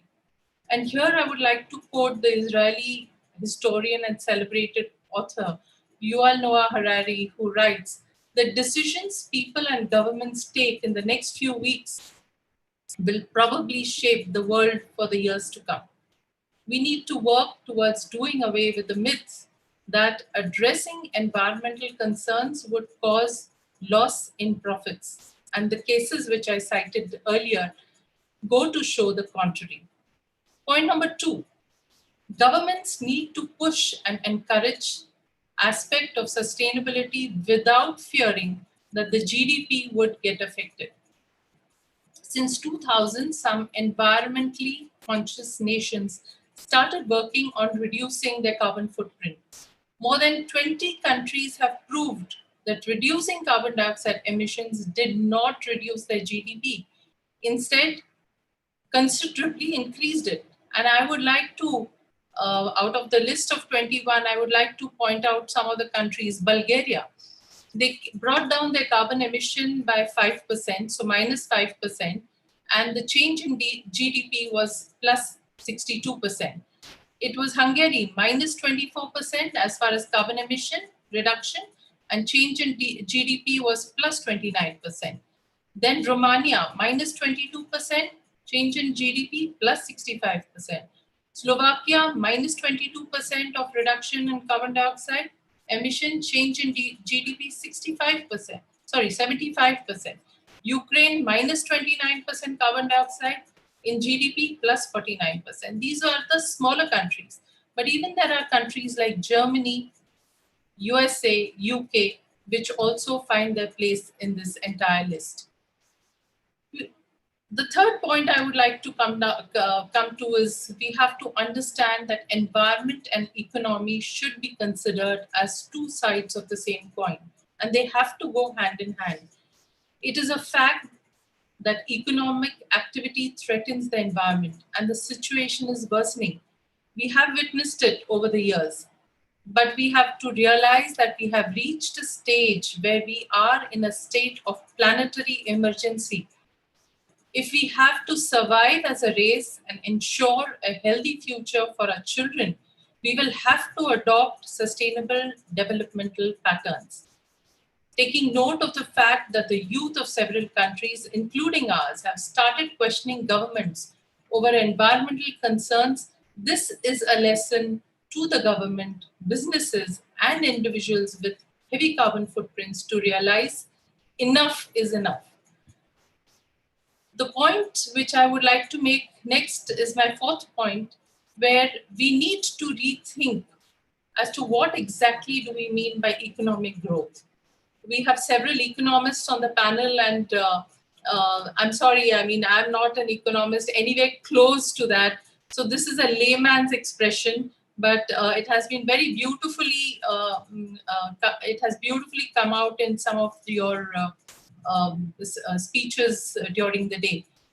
So we need to rethink as to what exactly do we mean by economic growth. The conventional method of measuring an economy is the GDP, which is the total value of all final goods and services produced in a country over a certain period of time. Later on, economists thought people and their capabilities should be the ultimate criteria for assessing development of a country, not just economic growth at all and alone. So the measure of HDI, the Human Development Index, was born. A new concept for an indicator that is floating is the green GDP, which should take into consideration planetary health and human development.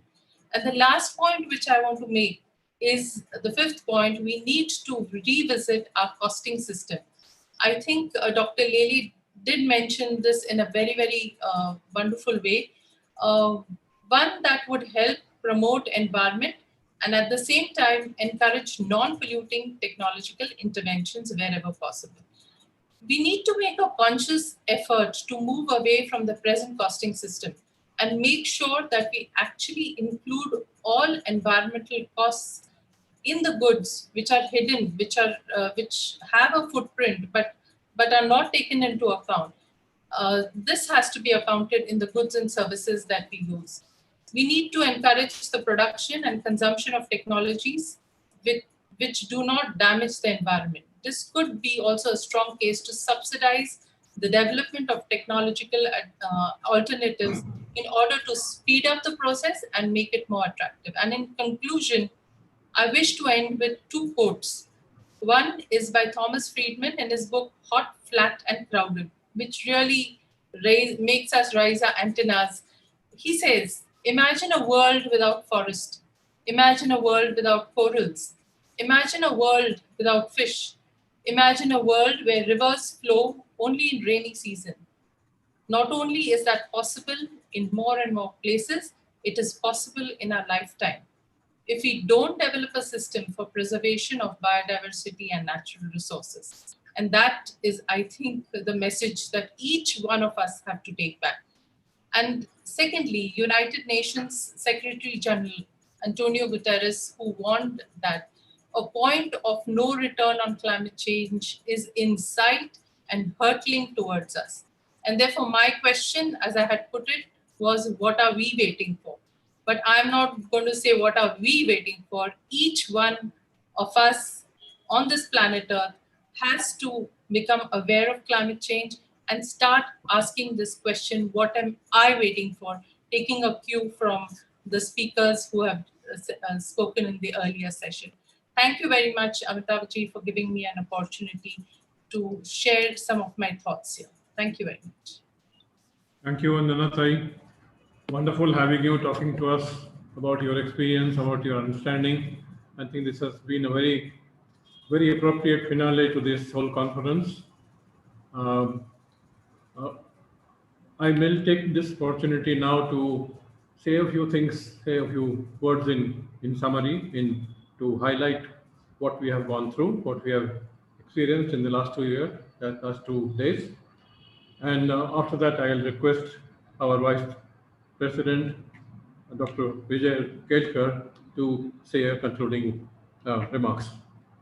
So to summarize the whole conference, I will have to confess and accept that this was a very bold decision and a very bold experiment to try to connect environmental priorities with economic progress, economic growth.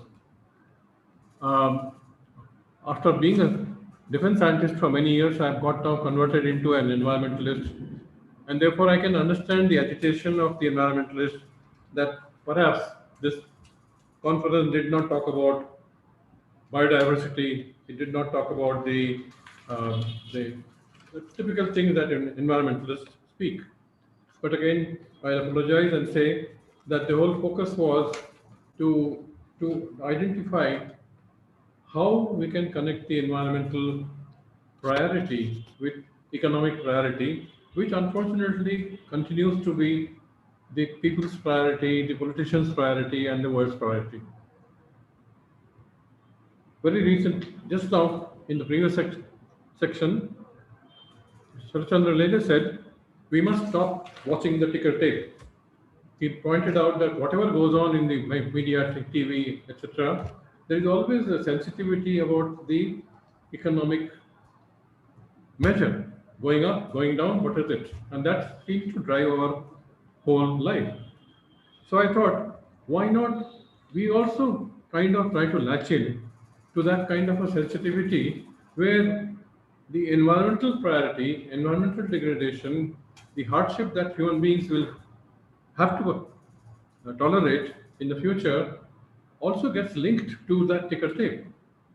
And I feel, maybe madly optimistic, that we are coming very close to the situation where environmental degradation, climate change, etc. will start hurting us, not so much in terms of lifestyle or the quality of life, but also in terms of economy.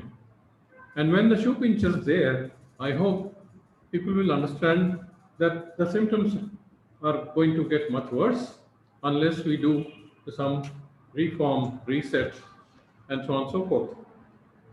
My friend very recently said, just now previously said, containing human greed will be a necessity requirement. In the past, human greed became contained only when there was a calamity. Even very recently, COVID showed us that when life was threatened, the economy took the back seat. Are we going to wait for that kind of a situation where a huge calamity will wake us up saying that, my God, economy can wait, we have to do something differently? It is that something differently is what we are all trying to define, what we are all trying to understand. And then Sharad Lele asked, who is we? And then I answered that we is, of course, the three components. We is we, the citizen. The other part of the we is, of course, the government. And the third part which can really make a difference is the corporate sector, industry, commercial, etc., etc. So if all the three components of this we put together their mind, their head, their thinking caps, maybe we can start thinking in terms of what needs to change. Obviously, something has to change. Many people point out the population problem, but truly it's not really a population problem, because if we do not prosper, if we do not sustain livelihood and the life, population will automatically decline. I mean, these are the realities of the life where we are coming to a crossroad where a decision is required now and right away. In fact, we are in a situation where the right decision should have been taken 10 years ago. But looking forward, we have only 10 years, according to the World Scientist Body, we have only 10 years to put things right, or at least start putting things right. If we don't do that, then that opportunity is lost. It is with that urgency and with that earnestness that we try to get very bold and organize this conference. I'm very happy that we created a Pune International Center, the kind of a think tank forum that can take up this kind of challenges, and where we as the elders in the committee, elders in the governing council, we actually think that this is the kind of difference we hope to make a difference. So all in all, this has been a very wonderful 2 days. I think number of issues have come up, number of solutions have emerged, number of ideas have emerged, number of alarms have emerged. Like today, Dr. Parandikar said, by 2050 we may be the largest emitter in the world, and that scares me. Not because it's an emotive issue, but it is because then we cannot really persuade others to reduce the carbon signature if we become the largest emitter. So we have to have the international clout to be able to tell the world, we believe this has to be done, we are doing this, and therefore we must do this. So everything, whether it's environment, whether it's climate change, whether it's economics, whether it's politics, whether it's international relations, I think we have tried to put together everything together under the one roof today, yesterday and today. I'm willing to think, daring to think that the glass is half full because we are actually addressing these whole issues. There are many empty parts of the glass. I think we'll start filling if we can actually think about the kind of changes that we must do. Before I conclude and invite Dr. Kelkar to say his concluding remarks, let me take this opportunity to thank each and everyone, particularly the invited speakers who readily agreed to our invitation, have put in their own effort, have taken out their time from their busy schedules, spent time with us, shared their views, told us so many new things that we learned. And of course, to the hundreds and hundreds of people who have been attending, right now it has come down to 75, but at the peak of it, there were more than touching 200 people. So I have to say thank you to everybody. Without this conference could not have happened. Before I invite Dr. Kelkar, I must also say my young team of climate researchers in my PIC EECC group, youngest is 20 years, oldest is 32, and of course, if you take me out, their average is 25. So, Dr. Kelkar, on to you, please. Concluding remarks.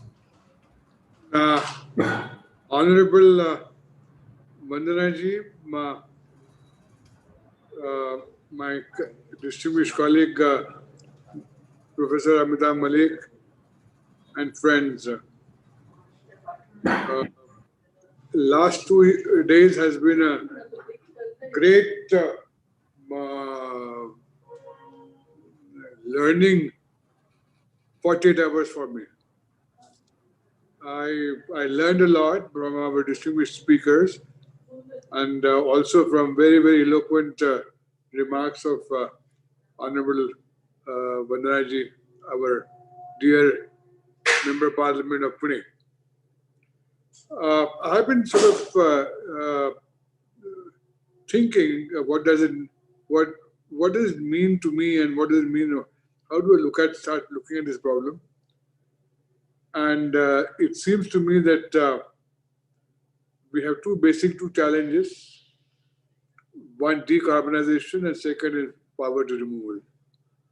Now, I think the challenge is for putting our thinking cap on our head and find out a way by which there will be no antagonistic objectives. That means, can we think of instruments which can achieve both?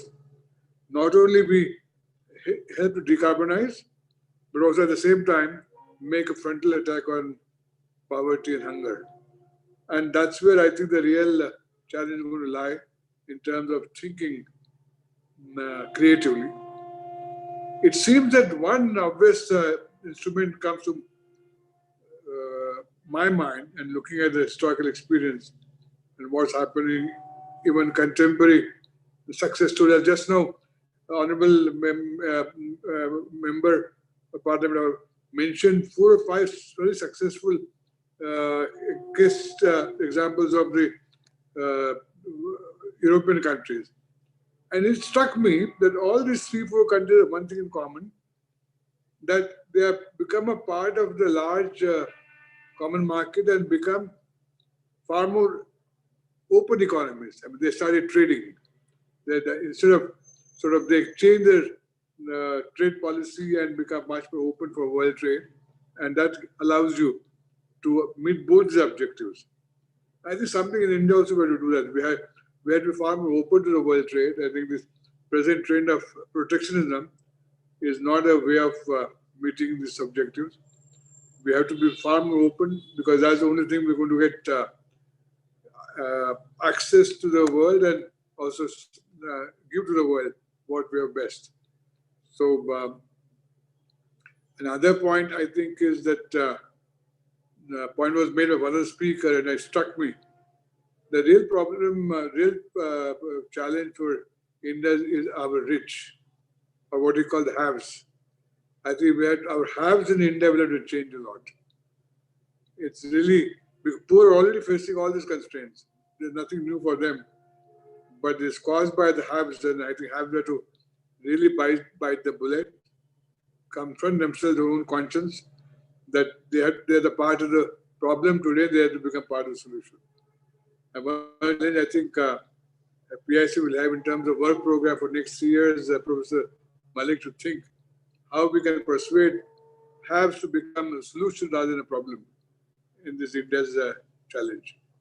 Because my worry is, and if we don't act, the rest of the world is not going to become accommodative. The rest of the world is going to be very harsh. This world is very harsh, the rest of the world will be even harsher if we have our own haves don't do their own duties and contribute towards meeting the challenge of decarbonization. So I learned a lot, and I think, as Professor Malik said, I was truly impressed by the energy and ideas of our young colleagues, and I hope that they have jotted down all the points which came up, and I expect them to work out a work program for next 3 years for the PIC's policy research and policy outreach program.